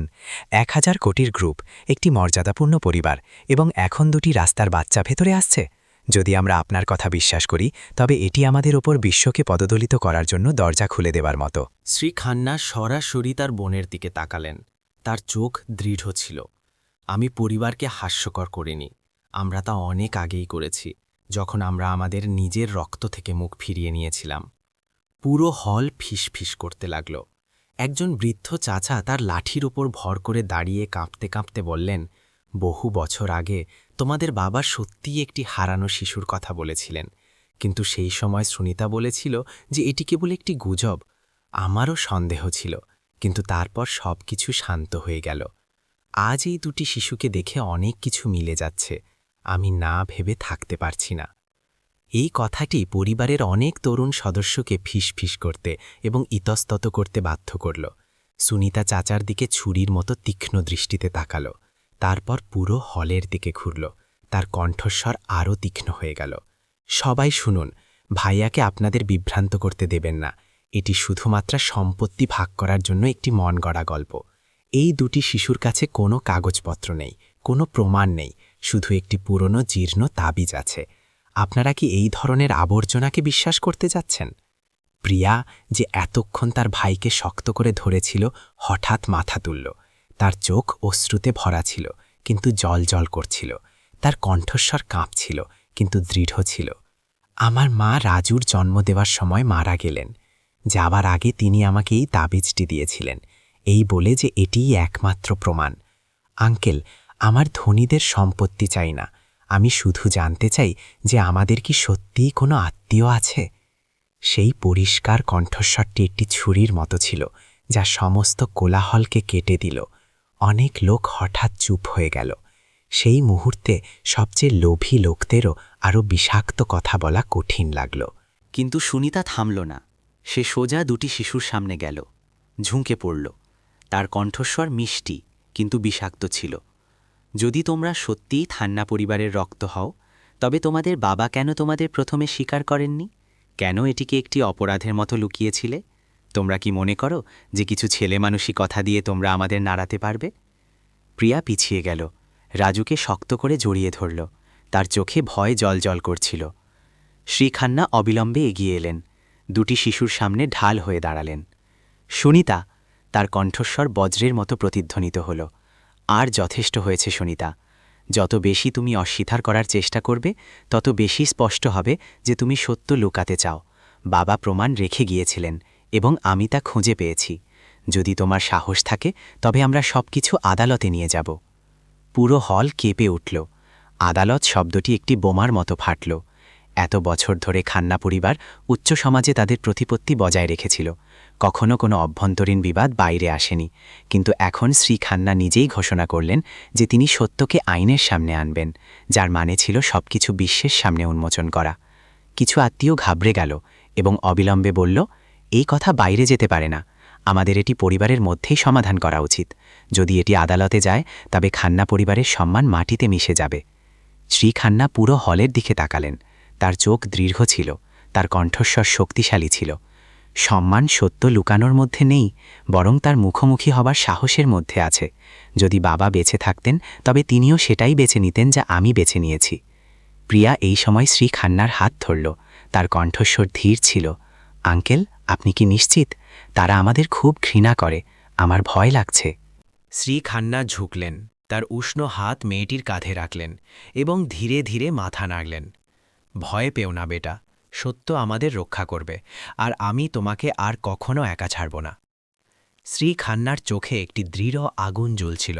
একটি লড়াই আনুষ্ঠানিকভাবে শুরু হয়ে গিয়েছিল। একটি লড়াই যা শুধুমাত্র সম্পত্তির জন্য নয়, বরং ন্যায় বিচার, সত্য এবং দুটি নিষ্পাপ শিশুর জন্য ছিল। বড় হলের সংঘাতের কয়েকদিনের মধ্যেই খান্না পরিবারে উত্তরাধিকার বিরোধের খবর বাইরে ফাঁস হয়ে গেল, যা পুরো ব্যবসায়িক জগতে আলোড়ন সৃষ্টি করল। মিডিয়া একযোগে রিপোর্ট করল, খান্না গ্রুপের মালিক অর্জুন খান্না অভ্যন্তরীণ আইনি লড়াইয়ের সম্মুখীন। যত বেশি শ্রী খান্না পড়তেন, তত বেশি তিনি তার কাঁধে চাপ অনুভব করতেন। কিন্তু তার হৃদয় তখনও পাথরের মতো শক্ত ছিল। তিনি জানতেন যে এখন সময় এসেছে সত্যকে সামনে আনার। শুনানি শহরের আদালতে হল, যেখানে সাধারণত কেবল বড় বাণিজ্যিক মামলা দেখা যেত। এখন হঠাৎ এটি জনগণের দৃষ্টি আকর্ষণ করছিল, কারণ এটি দেশের সবচেয়ে বড় গ্রুপগুলোর মধ্যে একটির সাথে সম্পর্কিত ছিল। আদালতের গেটের বাইরে সাংবাদিকরা ভিড় করেছিল। ক্যামেরার ফ্ল্যাশ ক্রমাগত ঝলকাচ্ছিল এবং কৌতূহলী লোকেরা দুপাশে দাঁড়িয়ে ফিসফিস করছিল। ভাবিনি যে এত ধনী এবং মর্যাদাপূর্ণ পরিবারেও এমন হয়। শুনেছি 2 রাস্তার বাচ্চা সত্যিই তাদের নাতি নাতনি। এটা কি সত্যি নাকি মন গড়া? ভেতরে কোর্টরুমে পরিবেশ একটি টানটান দড়ির মতো ছিল। শ্রী খান্না বাদীর আসনে বসেছিলেন। তার পেছনে প্রিয়া এবং রাজু ছিল। মেয়েটি তার ভাইকে ধলে বসেছিল। তার বড় গোলাকার চোখ ছিল, কিন্তু সেগুলোতে একটি বিরল দৃঢ়তা জ্বলজ্বল করছিল। রাজু তার বোনের হাত শক্ত করে ধরে রেখেছিল। চারদিকে ঘাবড়ে যাওয়া দৃষ্টিতে দেখছিল, কিন্তু শান্ত থাকার চেষ্টা করছিল। সামনেই সুনিতা এবং তার সমর্থক আত্মীয়রা একটি সারিতে বসেছিল, জমকালো পোশাক পরা। তাদের মুখগুলি টান টান ছিল, কিন্তু তাদের চোখে অহংকার ছিল। তাদের সামনে আইনজীবীদের একটি শক্তিশালী দল ছিল, যারা স্পষ্টতই শেষ পর্যন্ত লড়াই করার জন্য ভালোভাবে প্রস্তুত ছিল। যখন বিচারক হাতুড়ি ঠুকে শুনানি শুরু করলেন, ঘর সঙ্গে সঙ্গে নীরব হয়ে গেল। শ্রী খান্না দাঁড়ালেন। তার কণ্ঠস্বর গভীর কিন্তু শক্তিশালী ছিল। ইয়োর অনার, আমার কাছে বিশ্বাস করার কারণ আছে যে প্রিয়া এবং রাজু খান্না পরিবারের রক্ত। আমার বাবা শ্রী রমেশ খান্না প্রমাণ রেখে গিয়েছিলেন, যার মধ্যে একটি চিঠি এবং খান্না শব্দটি খোদাই করা একটি তাবিজ অন্তর্ভুক্ত ছিল। কিন্তু পরিবারের কিছু লোকের উচ্চাকাঙ্ক্ষার কারণে এই সব কিছু লুকিয়ে রাখা হয়েছিল। সুনিতার পক্ষের উকিলরা সঙ্গে সঙ্গে দাঁড়িয়ে প্রতিবাদ করতে লাগল।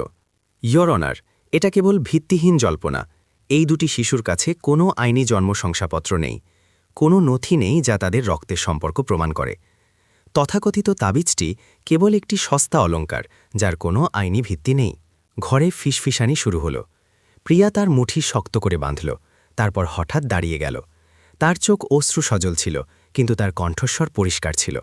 আমার মা মারা যাওয়ার আগে আমাকে এই তাবিজটি দিয়েছিলেন। তিনি বলেছিলেন যে এটিই একমাত্র প্রমাণ। তিনি আরও বলেছিলেন যে যদি একদিন কেউ শুনতে রাজি হয় তবে যেন তাকে এটি দিয়ে দিই। আমি বিশ্বাস করি যে আজ সেই দিন। পুরো কোর্টরুম শান্ত হয়ে গেল। বিচারক সাবধানে সেই কাঠের তাবিজটি দেখলেন যা পেশ করা হয়েছিল। তার মুখ গুরুতর ছিল। এর পরপরই শর্মাজি পরিবারের দীর্ঘদিনের সহকারী সাক্ষী হিসেবে ডাকা হলেন। তিনি ধীরে ধীরে বললেন, আমি আমার চোখে স্বর্গীয় রমেশ খান্নাকে একটি চিঠি লিখতে দেখেছি, যেখানে খান্না রক্তের একটি শিশুকে রক্ষা করার প্রয়োজনীয়তার উল্লেখ ছিল। আমি তার আদেশে লতাকে মাসিক ভরণপোষণও পাঠিয়েছিলাম। তার মৃত্যুর পরে সবকিছু থেমে যায় এবং সম্পর্কিত ফাইলগুলো পরে রহস্যময়ভাবে গায়েব হয়ে যায়। এই সাক্ষ্য কোর্টরুমের মাঝখানে একটি বোমার মতো ফাটল। অনেক আত্মীয় একে অপরের দিকে তাকালেন। তাদের মুখ ফ্যাকাশে হয়ে গেল। সুনিতা শান্ত থাকার চেষ্টা করল, কিন্তু টেবিলে রাখা তার হাত ধীরে ধীরে কাঁপছিল। তার উকিল সঙ্গে সঙ্গে চিৎকার করে বললেন, এটা শুধু একতরফা বিবৃতি। সাক্ষীকে কেনা যেতে পারে, কাগজপত্র ছাড়া সবকিছু অর্থহীন। শ্রী খান্না দাঁড়ালেন, তার কণ্ঠস্বর প্রতিধ্বনিত হল, যদি তাই হয় তবে আমি ডিএনএ পরীক্ষার দাবি জানাচ্ছি। ফলাফল সবকিছু প্রমাণ করে দেবে, কেউ অস্বীকার করতে পারবে না। পুরো কোর্টরুম ফিসফিসানিতে ভরে উঠল। বিচারক শৃঙ্খলা বজায় রাখার জন্য বারবার হাতুড়ি ঠুকলেন। অবশেষে তিনি ঘোষণা করলেন, আদালত এই অনুরোধের সাথে একমত। রক্তের সম্পর্ক স্পষ্ট করার জন্য ডিএনএ পরীক্ষা করা হবে। সেই মুহূর্তে প্রিয়া তার ভাইকে শক্ত করে জড়িয়ে ধরল। অশ্রু ঝরে পড়ল। শ্রী খান্না বসলেন, তার শক্তিশালী হাত দুটি শিশুর কাঁধে রাখলেন। তার চোখে একটি দৃঢ় সংকল্প জ্বলজ্বল করছিল। এটি একটি গুরুত্বপূর্ণ মোড় ছিল, এত দীর্ঘ সময়ের সমস্ত মিথ্যা উন্মোচন করার চাবিকাঠি। অন্যদিকে সুনিতা তার ঠোঁট শক্ত করে কামড়াল। তার চোখে আগুন ছিল। তার মনে কেবল একটিই চিন্তা ছিল, যদি ডিএনএ ফলাফল জনসমক্ষে আসে তবে সবকিছু ভেঙে পড়বে। এটা হতে দেওয়া যাবে না। কোর্টরুমের পরিবেশ আরও উত্তেজনাপূর্ণ হয়ে গেল। ডিএনএ পরীক্ষা করানোর বিচারকের সিদ্ধান্ত উভয় পক্ষকে একটি কোণে ঠেলে দিয়েছিল। শ্রী খান্নার পক্ষ আশায় ভরা ছিল, যখন সুনিতার পক্ষ ক্রোধে ফুটছিল। যেই মুহূর্তে বিচারক বিরতি ঘোষণা করলেন, সুনিতা সঙ্গে সঙ্গে উঠে বেঞ্চের দিকে দৌড়াল। তার কণ্ঠস্বর তীক্ষ্ণ ছিল, ইয়র অনার, আমি প্রতিবাদ করি। এটা আমাদের পরিবারের অপমান। আমার ভাই আবেগ এবং কিছু তুচ্ছ প্রমাণ ব্যবহার করে সবাইকে প্রতারিত করছেন। তার উকিলও দ্রুত যোগ দিলেন, অনেক যুক্তি পেশ করলেন। প্রথমত, সাক্ষী শর্মাজি শ্রী খান্নার পরিবারের জন্য কাজ করতেন, তাই তার প্রভাবিত হওয়ার সম্ভাবনা খুব বেশি।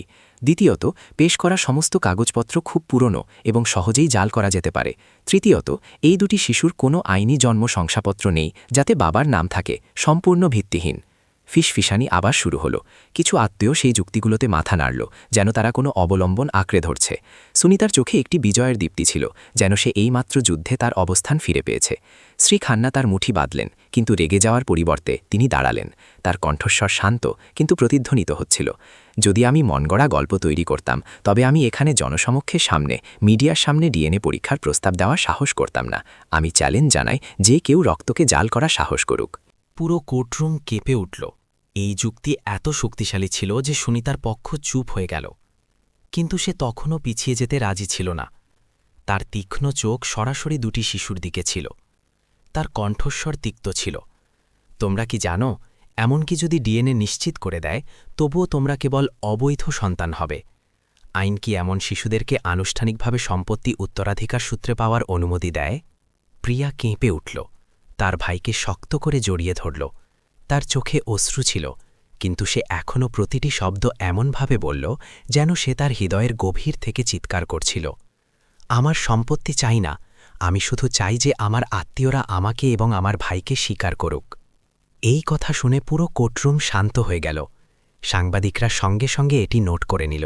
ক্যামেরার ফ্ল্যাশ ক্রমাগত ঝলকাচ্ছিল। দর্শকদের মধ্যে অনেকের চোখ ভিজে গেল। কেউ কেউ মাথা নাড়ল, কেউ দীর্ঘশ্বাস ফেলল। শ্রী খান্না দুটি শিশুকে দেখলেন। তার চোখে ব্যথা এবং গর্বের মিশ্রণ ছিল। তিনি বিচারকের দিকে ফিরলেন। তার কণ্ঠস্বর জোরালো ছিল, ইয়োর অনার, আমি সম্পত্তির জন্য মামলা করছি না। আমি শুধু সত্য প্রতিষ্ঠা করতে চাই। সেই দুটি শিশুকে ন্যায় বিচার দিতে চাই যাদের এত দীর্ঘ সময় ধরে ছেড়ে দেওয়া হয়েছিল।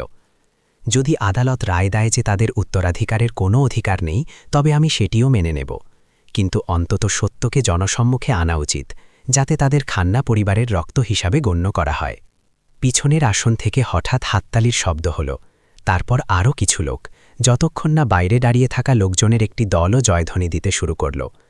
কোর্টরুমের পরিবেশ পুরোপুরি পাল্টে গেল। শ্রী খান্নার পক্ষে ঝুঁকে পড়ল। সুনিতার মুখ প্যাকাশে হয়ে গেল। সে তার দাঁত কামড়াল।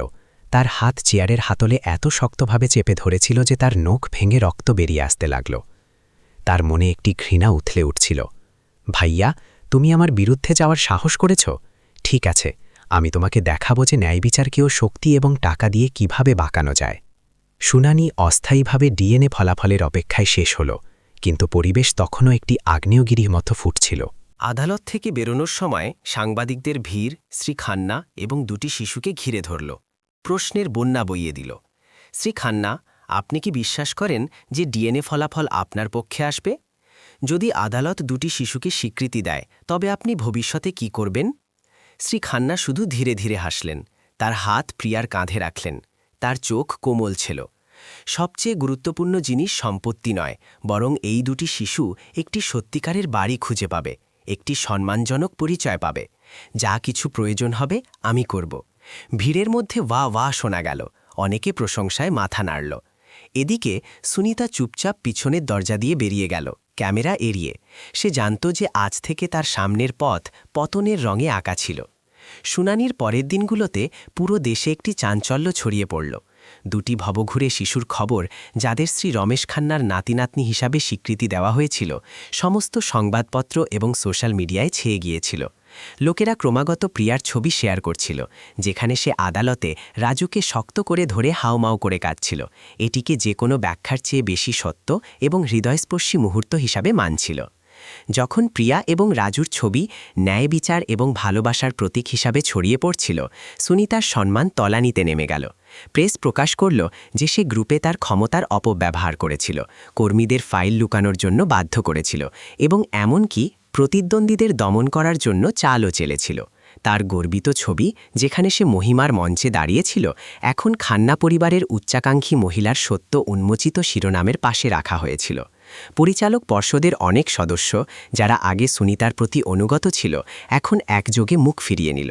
একজন সাদা চুলের লোক, যিনি একজন ঘনিষ্ঠ সহযোগী ছিলেন, মিটিংয়ে উঠে দাঁড়াল। আমরা আপনার পিছনে হেঁটেছিলাম কারণ আমাদের আপনার ক্ষমতা এবং প্রতিপত্তির ওপর বিশ্বাস ছিল, কিন্তু এখন যখন সত্য সামনে এসেছে, তখন কেবল লজ্জাই অবশিষ্ট আছে। গ্রুপ তার ভবিষ্যৎ একজন মিথ্যুকের হাতে রাখতে পারে না। সুনিতার মুখ ফ্যাকাশে হয়ে গেল। তার চোখে আগুন ছিল, কিন্তু তার কাছে প্রতিরক্ষার জন্য কোনো শব্দ ছিল না। একের পর এক লোক তাদের আসন থেকে উঠল। তাদের চোখ এড়িয়ে চলছিল। তারা তাকে একটি বড় ঘরে একা ছেড়ে গেল। দ্রুত পদধ্বনি একটি অদৃশ্য শাস্তির মতো ঠান্ডা ছিল। প্রাসাদেও চাকর চাকরানীরা একের পর এক ইস্তফা দিতে লাগল। তারা এমন একজন মালকিনের সাথে থাকতে চায়নি যে তার নিষ্ঠুরতার জন্য পরিচিত ছিল। এক দুপুরে সুনিতা একটি বিশাল বৈঠক কক্ষের মাঝখানে একা বসেছিল। দিনের শেষ রোদ দামি চামড়ার সোফায় পড়ছিল, কিন্তু সেই সমস্ত আলো কেবল তার চোখের শূন্যতাকেই উন্মোচন করছিল। উচ্চতা থেকে সে একসময় গর্বের সাথে বিশ্বকে মাথা নত করতে দেখেছিল। এখন কেবল একটি ভয়ঙ্কর নীরবতা বিরাজ করছিল। এর মধ্যে তদন্তকারী সংস্থাগুলিও আনুষ্ঠানিকভাবে জড়িত হল। কোম্পানির তহবিল থেকে তার দ্বারা তছরূপ করা অর্থের তদন্তের জন্য ফাইল খোলা হল। ব্যাংক স্টেটমেন্ট প্রমাণ ধীরে ধীরে সামনে আনা হল। তার প্রতিরোধ দুর্বল হতে থাকল। কেউই তাকে রক্ষা করার জন্য দাঁড়াল না। শ্রী খান্না এই সব কিছু ভারী মন নিয়ে দেখলেন। তিনি আশা করেছিলেন যে তার বোন অনুতাপ করবে, কিন্তু যখন তিনি আদালতে তার ঘৃণা ভরা অবিচলিত চোখ দেখলেন, তখন তিনি বুঝলেন যে মূল্য চোকাতে হবেই। এক সন্ধ্যায় তিনি সুনিতার সাথে তার প্রাসাদেই দেখা করলেন। ঘর অন্ধকার ছিল, কেবল একটি হলুদ আলো টিমটিম করছিল। সে নিশ্চল বসেছিল। তার মুখ ম্লান ছিল, কিন্তু যখন সে তাকে দেখল, তখনও তার চোখে একটি তীক্ষ্ণ দীপ্তি ছিল। তুমি কি এখানে তোমার জয় উদযাপন করতে এসেছ? সে তীক্ষ্ণ কণ্ঠে বলল। শ্রী খান্না ধীরে ধীরে মাথা নাড়লেন। তার কণ্ঠস্বর বিষণ্ণ ছিল। না, আমি তোমাকে শেষ সুযোগ দিতে এসেছি। তোমার ভুল স্বীকার করো, আইনের কাছে ক্ষমা চাও এবং শিশুদের একা ছেড়ে দাও। সুনিতা একটি শুকনো ঘরঘরে হাসি দিয়ে হাসল, যা খালি ঘরে প্রতিধ্বনি হল। ক্ষমা? স্বপ্ন দেখছ। আমি সব কিছু হারিয়েছি। তুমি কি মনে করো যে আমি হাল ছেড়ে দেব? স্ত্রী খান্না তার বোনের দিকে তাকালেন। তার মন ভেঙে গেল। যদিও সে একজন প্রতারক হয়ে গিয়েছিল, তবুও শেষ পর্যন্ত সে তার নিজের রক্ত ছিল। তিনি শুধু একটি দীর্ঘশ্বাস ফেললেন, ঘুরে চলে গেলেন। পিছনে এমন একজন মহিলাকে ছেড়ে গেলেন যে নিজের বোনা ঘৃণার মধ্যে ধসে পড়ছিল। পরের দিন আনুষ্ঠানিক ঘোষণা করা হল। সুনিতাকে ক্রুপে তার সমস্ত পদ থেকে সরিয়ে দেওয়া হল এবং তাকে সম্পত্তি গোপন ও তছরূপের জন্য আদালতের মুখোমুখি হতে হবে। এই খবরটি একটি সোনালী যুগের শেষের মতো ছিল। যখন সুনিতা পতনকে মেনে নিল, তখন অন্য জায়গায় প্রিয়া এবং রাজু একটি নতুন দুনিয়ায় বাঁচতে শুরু করল। প্রথমবারের মতো বাচ্চাদের নিজেদের ঘর ছিল, একটি স্টাডি টেবিল, একটি গরম বিছানা এবং সবচেয়ে গুরুত্বপূর্ণ একজন প্রাপ্তবয়স্ক যাকে তারা বিশ্বাস করতে পারত। যদিও তারা জানত যে সামনের পথ এখনও চ্যালেঞ্জে পূর্ণ, তবুও আদালত থেকে আনুষ্ঠানিক স্বীকৃতি তাদের জন্য আসার একটি দরজা খুলে দিয়েছিল। পুরো সমাজ দেখছিল এবং লোকেরে একে অপরের সাথে ফিসফিস করছিল। এটাই লোভের দাম, এবং এটি বিশুদ্ধ আত্মার জন্য পুরস্কারও বটে। দীর্ঘ উত্তেজনাপূর্ণ দিনগুলোর পরে অবশেষে প্রিয়া এবং রাজুর জন্য একটি নতুন সকাল এলো। শ্রী খান্নার প্রাসাদ, যা সর্বদা শান্ত থাকত, এখন শিশুদের হাসিতে প্রতিধ্বনিত হচ্ছিল। এই প্রথমবার দুটি শিশু একটি উজ্জ্বল পরিষ্কার ঘরে পা রাখল, যেখানে একটি সাদা বিছানা এবং একটি জানালা ছিল যা রোদ ভরা ফুলের বাগানে খুলত। প্রিয়া বিছানার ধারে বসেছিল, তার কাঁপানো হাত নরম কাঁথা স্পর্শ করছিল।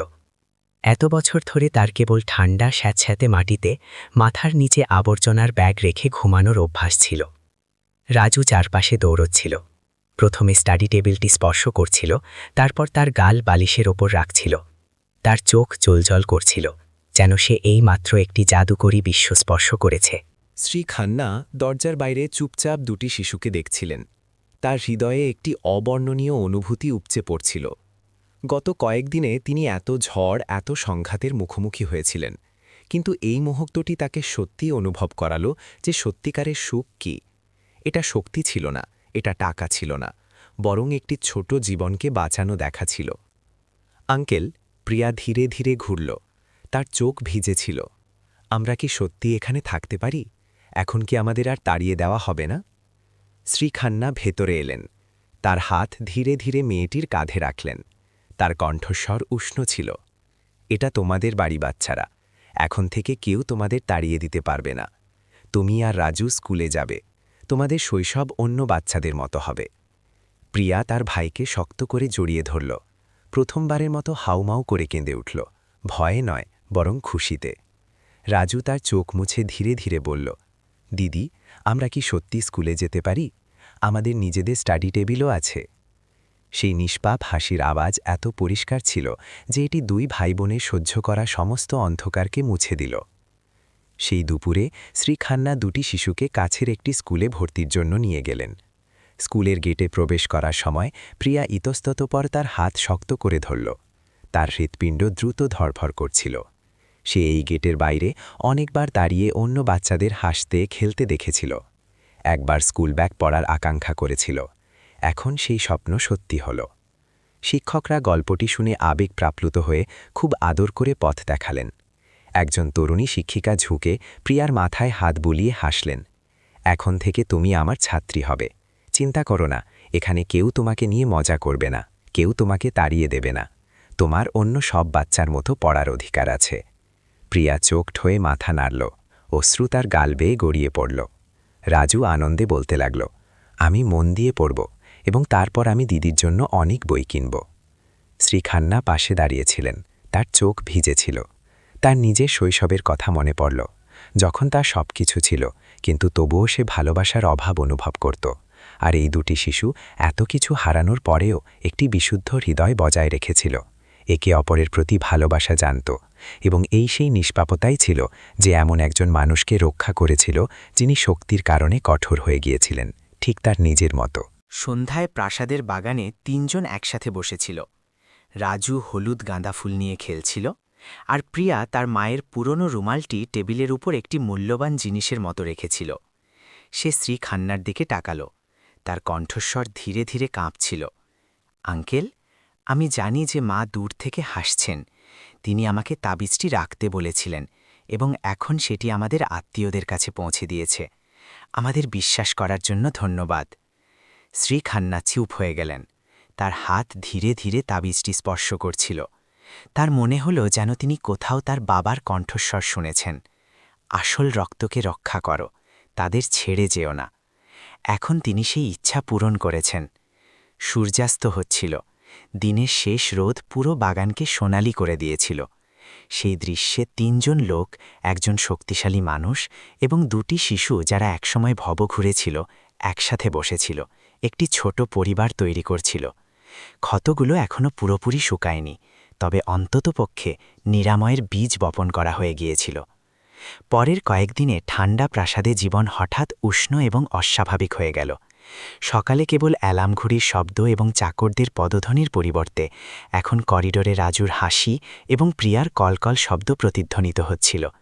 পারিবারিক খাবার, যা একসময় শ্রীখান্নার লম্বা টেবিলে একা উপস্থিতি ছিল, এখন 2টি ছোট চেয়ার ছিল, যেখানে 2টি শিশু স্কুলের গল্প বলত এবং শ্রীখান্না চুপচাপ শুনতেন। তার ঠোঁটে একটি বিরল হাসি ছিল। এক দুপুরে স্কুলের পরে প্রিয়া এবং রাজু তার অফিসে দৌড়ে এলো। মেয়েটি সাবধানে একটি কাগজ টেবিলে রাখল। এটি ছিল রঙিন পেন্সিল দিয়ে আঁকা একটি আঁকাবাঁকা ছবি। ছবিতে একটি লাল ছাদের বাড়ি ছিল, যার সামনে 3 জন লোক, সাদা চুলের একজন মানুষ, একটি মেয়ে এবং একটি ছেলে হাতে হাত ধরে। ছবির ওপরে প্রিয়া আনাড়ি অক্ষরে লিখেছিল পরিবার। শ্রীখান্না স্তব্ধ হয়ে গেলেন। সেই সাধারণ ছবিটি তার হৃদয়ে কোনো $1 বিলিয়ন চুক্তির চেয়েও জোরে আঘাত করল। তার চোখ ঝাপসা হয়ে গেল। তার হাত কাগজটি স্পর্শ করতে গিয়ে ধীরে ধীরে কাঁপছিল। তিনি প্রিয়া এবং রাজুর দিকে তাকালেন। তার কণ্ঠস্বর ভারী ছিল, এটা সবচেয়ে মূল্যবান জিনিস যা আমি কখনো পেয়েছি। প্রিয়া খুশিতে হাসল এবং রাজু চিৎকার করে বলল, তাহলে আপনি এখন আমাদের বাবা? সেই নিষ্পাপ প্রশ্ন শ্রীখান্নাকে চমকে দিল। তিনি কখনো 2টি শিশুর পিতামাতার স্থান নেওয়ার কথা ভাবেননি, কিন্তু যখন তিনি তাদের উজ্জ্বল আশাপূর্ণ চোখ দেখলেন, তখন তার হঠাৎ উপলব্ধি হল যে কিছু বন্ধন রক্তের সম্পর্ক ছাড়াও ততটাই শক্তিশালী হয়। তিনি ঝুঁকে 2জনকেই তার বাহুতে তুলে নিলেন। আমি তোমাদের বাবা নই, আর আমি তোমাদের মায়ের জায়গা নিতে পারি না, কিন্তু আমি প্রতিশ্রুতি দিচ্ছি যে আমি তোমাদের নিজের রক্তের মতো ভালোবাসব এবং রক্ষা করব। সেই মুহূর্তে 3টি হৃদয়, যা একসময় দূরে ছিল, একসাথে ধরফর করতে লাগল। সপ্তাহান্তে শ্রী খান্না প্রিয়া এবং রাজুকে গ্রামে নিয়ে গেলেন, যেখানে লতার সাধারণ কবর ছিল। 3 জন সবুজ ঘাসে ঢাকা কবরের সামনে হাঁটু গেড়ে বসল। প্রিয়া তার মা ছেড়ে যাওয়া সেই পুরনো রুমালটি তার ওপর রাখল। তার কণ্ঠস্বর চোখট হয়ে গেল। মা, মা, আমি সেই মানুষটিকে খুঁজে পেয়েছি যিনি আমাদের বিশ্বাস করেন। চিন্তা করো না মা, আমি আর রাজু এখন আর ভাটকব না। শ্রী খান্না সাধারণ কবরের দিকে তাকালেন। তার হৃদয়ে একটি অপরাধ বোধ উপচে পড়ছিল। তিনি যেন সেই মৃত মহিলার আত্মার কাছে ফিসফিস করে বললেন, লতা, আমি দুঃখিত যে আমি সবকিছু এত দেরিতে করেছি, কিন্তু এখন থেকে আমি বাবার জায়গায় 2টি শিশুকে রক্ষা করব। এটাই তোমার ত্যাগের ঋণ শোধ করার আমারও উপায়। ক্ষেতের বাতাস পাতার মধ্য দিয়ে ফিসফিস করে বয়ে গেল, যেন একটি উত্তর। প্রিয়া মাথা তুলল। তার চোখ ভেজা ছিল, কিন্তু তার ঠোঁটে একটি হাসি ছিল। আর রাজু চিৎকার করে বলল, দিদি দেখো, একটি পাখি মায়ের কবরের চারপাশে উঠছে, যেন আমাদের নমস্তে বলছে। সবকিছু একটি ভালো শগুনের মতো ছিল। শ্রী খান্না ধীরে ধীরে মাথা নাড়লেন। তার চোখে একটি বিরল শান্তি ছিল। শহরে ফিরে এসে শ্রী খান্না তার জীবনধারা পরিবর্তন করতে শুরু করলেন। তিনি জমকালো পার্টির জন্য কম সময় দিলেন। পরিবর্তে প্রিয়া এবং রাজুর সাথে সাধারণ রাতের খাবারের উপভোগ করতেন। তিনি লতার নামে একটি বৃত্তি তহবিলও প্রতিষ্ঠা করলেন, যাতে দরিদ্র শিশুরা স্কুলে যেতে পারে। প্রতিবার যখন তিনি ফান্ডের সিদ্ধান্তে স্বাক্ষর করতেন, তখন তার প্রিয়ার সেই পরিষ্কার চোখের কথা মনে পড়ত, যখন সে প্রথম শ্রেণীকক্ষে পা রেখেছিল। জনসাধারণ ধীরে ধীরে তাকে অন্য চোখে দেখতে শুরু করল। লোকেরা তাকে এখন কেবল একজন ঠান্ডা গ্রুপের মালিক হিসাবে জানত না, বরং 2টি ভবঘুরে শিশুর পালক পিতা হিসাবে জানত। এই ছবিটি তাকে হালকা অনুভব করালো, কারণ প্রথমবারের মতো তার সাথে যুক্ত শিরোনাম শক্তি বা টাকা ছিল না, বরং ছিল ভালোবাসা। এক সন্ধ্যায় প্রিয়া তার স্টাডি টেবিলে বসেছিল। তার নতুন ডায়েরিতে প্রথম শব্দগুলো সাবধানে লিখছিল। সে লিখল, আজ আমাকে ক্লাসে ডাকা হয়েছিল। বন্ধুরা আমাকে স্বাগত জানালো। আমার মনে হলো যেন আমি সত্যিই বিদ্যমান।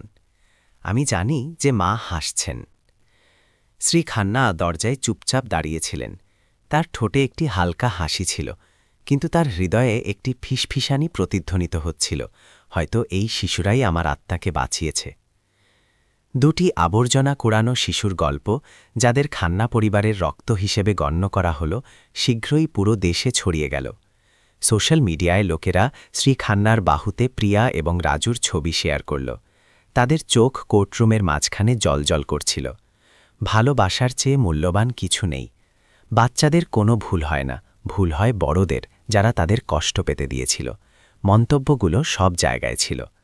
মিডিয়া ক্রমাগত এই গল্পটিকে ব্যবহার করল, কিন্তু এটিকে একটি কেলেঙ্কারিতে পরিণত করার পরিবর্তে তারা এটিকে অর্থের যুগে একটি মানবিক অলৌকিক ঘটনা বলল। অনেক সংবাদপত্র শ্রী খান্নার প্রশংসা করে প্রবন্ধ প্রকাশ করল।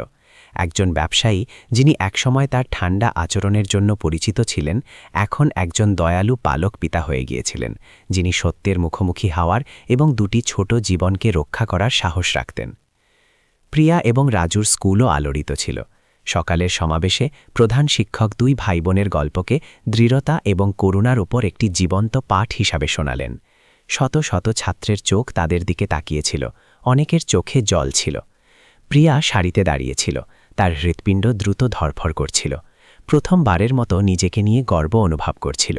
এখন বাজারের কোণে গুটিয়ে বসে থাকার হীনমন্যতা ছিল না। এক দুপুরে যখন শ্রী খান্না দুটি শিশুকে পার্কে নিয়ে গেলেন, তখন হঠাৎ একজন মাঝবয়সী মহিলা এসে প্রিয়াকে জড়িয়ে ধরলেন। বেটি, আমি কাগজে তোমার গল্প পড়েছি, আমিও তোমার মতো অনাথ ছিলাম। ধন্যবাদ বেটি, আমাকে এই বিশ্বাস দেওয়ার জন্য যে এই পৃথিবীতে এখনও ন্যায় বিচার আছে। প্রিয়া স্তব্ধ হয়ে গেল, তারপর ধীরে ধীরে মাথা নাড়ল, তার চোখ লাল হয়ে গেল। রাজু আনন্দে বলতে লাগল যে সে স্কুলে একটি অঙ্কন প্রতিযোগিতায় অংশ নিতে চলেছে, যা দেখে মহিলাটি অশ্রুসিক্ত হাসলেন। শ্রী খান্না এসব দেখলেন, তার হৃদয়ে একটি অদ্ভুত অনুভূতি হল। তিনি ভেবেছিলেন যে তার জীবন চাকচিক্য এবং শক্তির আসক্ত, কিন্তু তিনি কখনো এত গর্ব অনুভব করেননি যখন দুটি শিশুর সাধারণ কাজ এত মানুষের হৃদয়কে স্পর্শ করল। আজ জাতীয় টেলিভিশন শ্রী খান্না এবং দুই ভাইবোনকে একটি বিশেষ অনুষ্ঠানে আমন্ত্রণ জানিয়েছিল, যা সমাজকে পরিবর্তনকারী গল্প সম্পর্কে ছিল। লাইভ সম্প্রচারে শ্রী খান্না নিজের সম্পর্কে বেশি কথা বললেন না, শুধু ক্যামেরার দিকে তাকালেন। তার কণ্ঠস্বর উষ্ণ ছিল। আমি ভেবেছিলাম যে টাকা এবং শক্তি সব, কিন্তু এই দুটি শিশু আমাকে আরও একটি শিক্ষা দিয়েছে। ভালোবাসা ছাড়া বাঁচা কেবল একটি অর্থহীন অস্তিত্ব। আমি আশা করি যে এই গল্পটি আমাদের মনে করিয়ে দেবে যে আমরা আমাদের চারপাশের ছোট জীবনগুলোকে যেন ছেড়ে না দেই। প্রিয়া পাশে বসেছিল, ধীরে ধীরে তার হাত ধরে তার পরিষ্কার কণ্ঠে বলল, আমি শুধু আশা করি যে আমার মতো অন্য বাচ্চারা যারা আগে ছিল স্কুলে যেতে পারবে। কেউ তাদের আশ্রয় দেবে, কেউ বাজারের কোণে ঘুমানো বা গরিব হওয়ার কারণে ঘৃণা পাওয়ার যোগ্য নয়। দর্শকরা জোরে জোরে হাততালি দিল। সেই দিন টেলিভিশন দেখা লক্ষ লক্ষ দর্শক আবেগপ্রবণ হয়ে গেল। অনেকে এটিকে এমন একটি সমাজের জন্য জাগ্রত হওয়ার মুহূর্ত বলল, যা বস্তুবাদিতার ওপর খুব বেশি মনোযোগ দিচ্ছিল। সম্প্রচারের পরে অনাথ শিশুদের জন্য অনেক দাতব্য তহবিল এবং বৃত্তি প্রতিষ্ঠা করা হলো, যার নাম প্রিয়া রাজুর আলো রাখা হলো। শ্রী খান্নার বাহুতে হাসতে থাকা দুটি শিশুর ছবি একটি প্রতীক হয়ে গেল, যা সব জায়গায় ছড়িয়ে পড়ল। সেই রাতে প্রাসাদে যখন বাইরের কোলাহল শান্ত হল, শ্রী খান্না দুটি শিশুর সাথে বারান্দায় বসেছিলেন। চাঁদের আলো শান্ত বাগানে পড়ছিল। রাজু তার মাথা তার কাঁধে রাখল, ঘুমে ফিসফিস করে বলল, আঙ্কেল, যখন আমি বড় হব তখন আমিও আমার মতো বাচ্চাদের সাহায্য করতে চাই। আমি চাই কেউ তাদের নিজের মনে করুক। শ্রী খান্না তার বাহু শক্ত করে ছেলেটিকে জড়িয়ে ধরলেন। তার চোখ জলজল করছিল, তার হৃদয়ে একটি শক্তিশালী বিশ্বাস প্রতিধ্বনিত হচ্ছিল। এই গল্পটি শুধু একটি পরিবারে থামবে না, বরং সমাজের হৃদয়ে বোনা একটি বীজ হয়ে গেছে, যাতে ভালোবাসা এবং ন্যায় বিচার ছড়িয়ে পড়ে। পরের কয়েকদিনে গল্পের প্রভাব তখনও কমেনি। সব জায়গায়, রাস্তার ধারের ছোট কফি শপ থেকে শুরু করে অফিস পর্যন্ত, লোকেরা প্রিয়া এবং রাজুর উল্লেখ ন্যায় বিচারে বিশ্বাসের প্রতীক হিসাবে করছিল। দুই ভবঘুরে শিশু, যারা তাদের মর্যাদা বজায় রেখেছিল, তারা সোনার পাহাড়ের চেয়েও বেশি মূল্যবান। এটি এমন একটি বাক্য ছিল যা ইন্টারনেটে ছড়িয়ে পড়ল, যা অনেক হৃদয়কে নাড়িয়ে দিল। আজ সামাজিক সংস্থাগুলি শ্রী খান্নার সাথে যোগাযোগ করল, লতা বৃত্তি তহবিলের সাথে সহযোগিতা করার অনুরোধ করল, যাতে হাজার হাজার আরও অনাথ শিশুকে সহায়তা প্রদান করা যায়। শ্রী খান্না সম্মত হলেন, কিন্তু তিনি জোর দিয়ে বললেন, আমি চাই না এটি কেবল একটি গ্রুপের নামে একটি দাতব্য তহবিল হোক। আমি চাই যে এতে এই গল্পের আত্মা থাকুক, একজন দরিদ্র মায়ের ত্যাগ এবং একটি পবিত্র ভাই বোনের ভালোবাসা। এক দুপুরে বৃত্তি উদ্বোধনী অনুষ্ঠানের জন্য আয়োজিত একটি বড় হলে প্রিয়াকে কথা বলার জন্য আমন্ত্রণ করা হলো। সে শত শত লোকের সামনে দাঁড়িয়েছিল, তার কাঁপানো হাত মাইক্রোফোনটি শক্ত করে ধরেছিল। কিন্তু তারপর যখন সে নিচে বসা রাজুকে একটি উৎসাহজনক হাসি দিতে দেখল, প্রিয়া একটি গভীর শ্বাস নিল।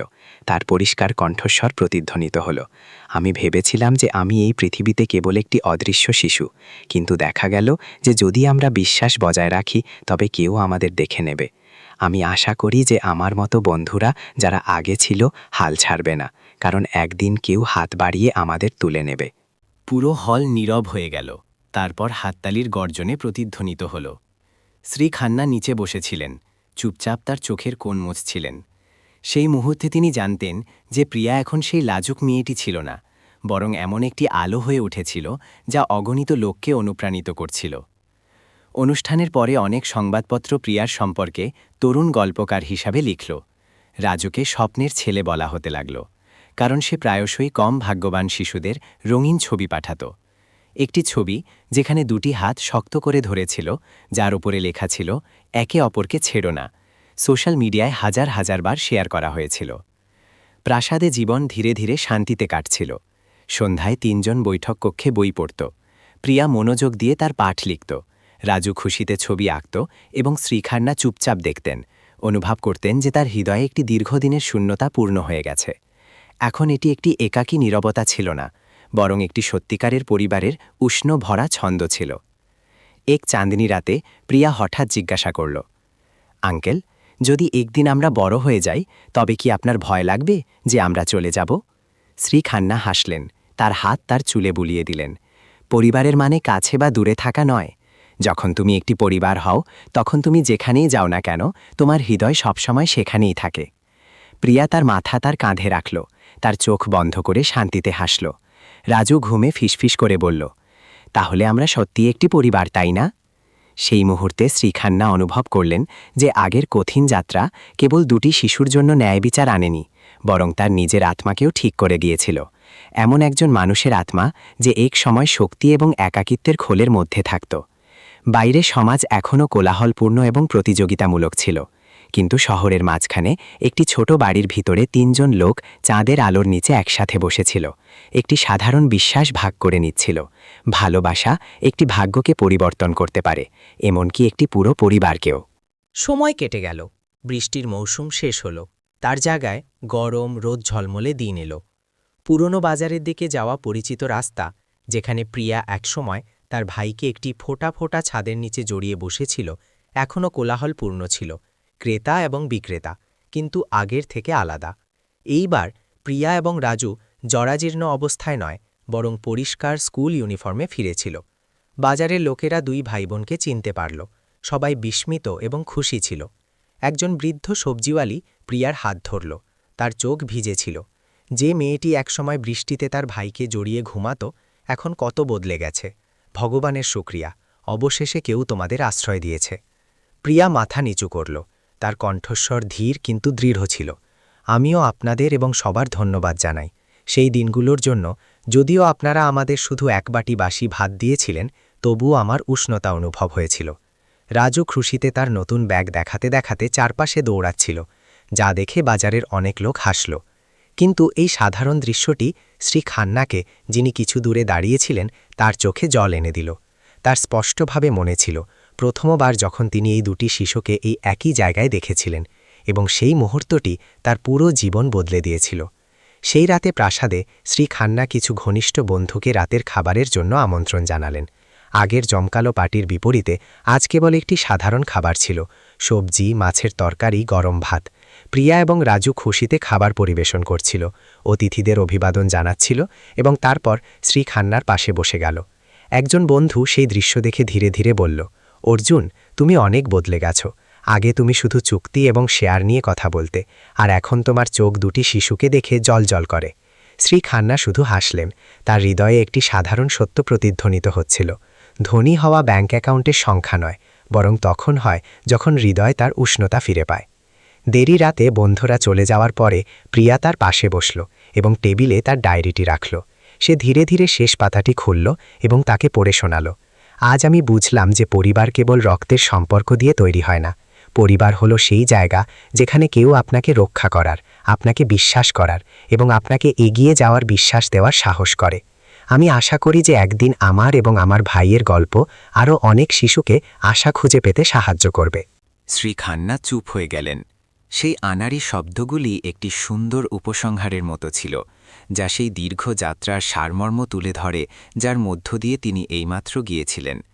তিনি ধীরে ধীরে মাথা নাড়লেন। তার চোখ ভিজেছিল।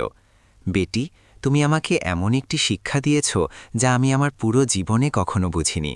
শক্তিও একদিন শেষ হয়ে যাবে, কিন্তু ভালোবাসা চিরকাল থাকবে। প্রিয়া হাসল। তার মাথা তার কাঁধে ঠেকাল। রাজু কোথা থেকে যেন দৌড়ে এলো। দুজনকেই শক্ত করে জড়িয়ে ধরল। ঘুমে ফিসফিস করে বলল, আমাদের পরিবার সবসময় একসাথে থাকবে, তাই না? শ্রী খান্না দুটি শিশুকে তার বাহুতে জড়িয়ে নিলেন। বাইরে রাতের বাতাস ধীরে ধীরে গাছগুলিকে নাড়াচ্ছিল, যেন একটি শান্তিদায়ক ঘুমপাড়ানি গান। সেই মুহূর্তে সমস্ত দুঃখ, বিশ্বাসঘাতকতা, সংঘাত চলে গিয়েছিল, যেন তারা অদৃশ্য হয়ে গিয়েছিল। কেবল একটি ছোট পরিবার অবশিষ্ট ছিল, যা সত্যিকারের ভালোবাসা দিয়ে সংযুক্ত ছিল। এবং গল্পটি কেবল আইনি স্বীকৃতিতে শেষ হয়নি, বরং সেই হৃদয়গুলির পুনর্জন্মের মাধ্যমেও হল, যা একসময় ছেড়ে দেওয়া হয়েছিল। একটি অন্ধকার বাজারের কোণ থেকে দুটি হারানো জীবন থেকে একটি আলো উদ্ভাসিত হল, যা ছড়িয়ে পড়ল সবাইকে মনে করিয়ে দিতে যে কখনো কখনো সঠিক সময় বাড়ানো একটি হাত একটি ভাগ্যকে পরিবর্তন করতে পারে, এবং একটি পুরো পরিবারকেও।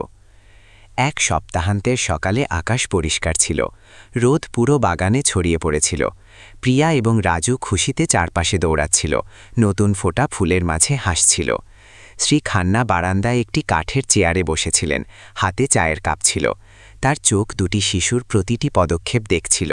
তার হৃদয়ে এমন একটি শান্তি ছিল যা তিনি তার পুরো জীবনে কখনো অনুভব করেননি। তার মনে পড়ল যখন তিনি তাদের প্রথম দেখেছিলেন। একটি রোগা মেয়ে বৃষ্টিতে তার ভাইকে জড়িয়ে ঘুমাচ্ছিল, তার চোখ হারানো এবং হতাশ ছিল। কিন্তু সেই ছবিটি একটি দীর্ঘ ঝড়ো যাত্রার শুরু হয়ে গিয়েছিল। সত্যের সন্ধানের দিন থেকে শুরু করে তার আপন বোনের মুখোমুখি হওয়া এবং আদালতের শুনানির চাল পর্যন্ত সবকিছু একটি ঝড়ের মতো ছিল, যা সম্মান এবং শক্তি উভয়কেই উড়িয়ে দিয়েছিল। কিন্তু যখন ঝড় শান্ত হল, তখন যা অবশিষ্ট ছিল তা পতন ছিল না, বরং ভালোবাসা দিয়ে তৈরি একটি নতুন পরিবার ছিল। প্রিয়া দৌড়ে এলো এবং একটি সদ্য তোলা হলুদ গাঁদা ফুল তার হাতে রাখল। আঙ্কেল, এটা আপনার জন্য। আমি আমার শিক্ষককে শুনেছি যে গাঁদা শান্তির প্রতীক। শ্রীখান্না ফুলটি নিলেন এবং হাসলেন। রাজুও দৌড়ে এলো এবং তার পায়ে জড়িয়ে ধরল। খুশিতে বলল, আঙ্কেল, যখন আমি বড় হব তখন আমি গরিব বাচ্চাদের জন্য একটি বাড়ি বানাতে চাই। আমি চাই সবার একটি বাড়ি হোক, যেমন এখন আমাদের আছে। শ্রীখান্না ধীরে ধীরে ছেলেটির চুলে হাত বুলিয়ে দিলেন। তার চোখে বিশ্বাস জলজল করছিল। বেটা, আমার বিশ্বাস যে তুমি এটা করতে পারবে, কারণ তুমি ভালোবাসতে জানো, আর এটাই সবচেয়ে বড় শক্তি। সেই দুপুরে যখন তিনজন একসাথে সূর্যাস্ত দেখছিল, শ্রীখান্না ধীরে ধীরে বললেন, যেন প্রিয়া এবং রাজুর জন্য একটি শেষ স্বীকারোক্তি, এবং সেই সমস্ত লোকের জন্য যারা এই গল্প শুনেছে। জীবন কখনো কখনো খুব অন্যায় হয়। একজন ধনী ব্যক্তি রেশমে থাকতে পারে যখন একজন গরিবকে তাড়িয়ে দেওয়া হয় এবং ঘৃণা করা হয়। কিন্তু যদি আমরা কেবল এটি দেখে হতাশ হয়ে যাই, তবে আমরা কখনো আলো খুঁজে পাব না।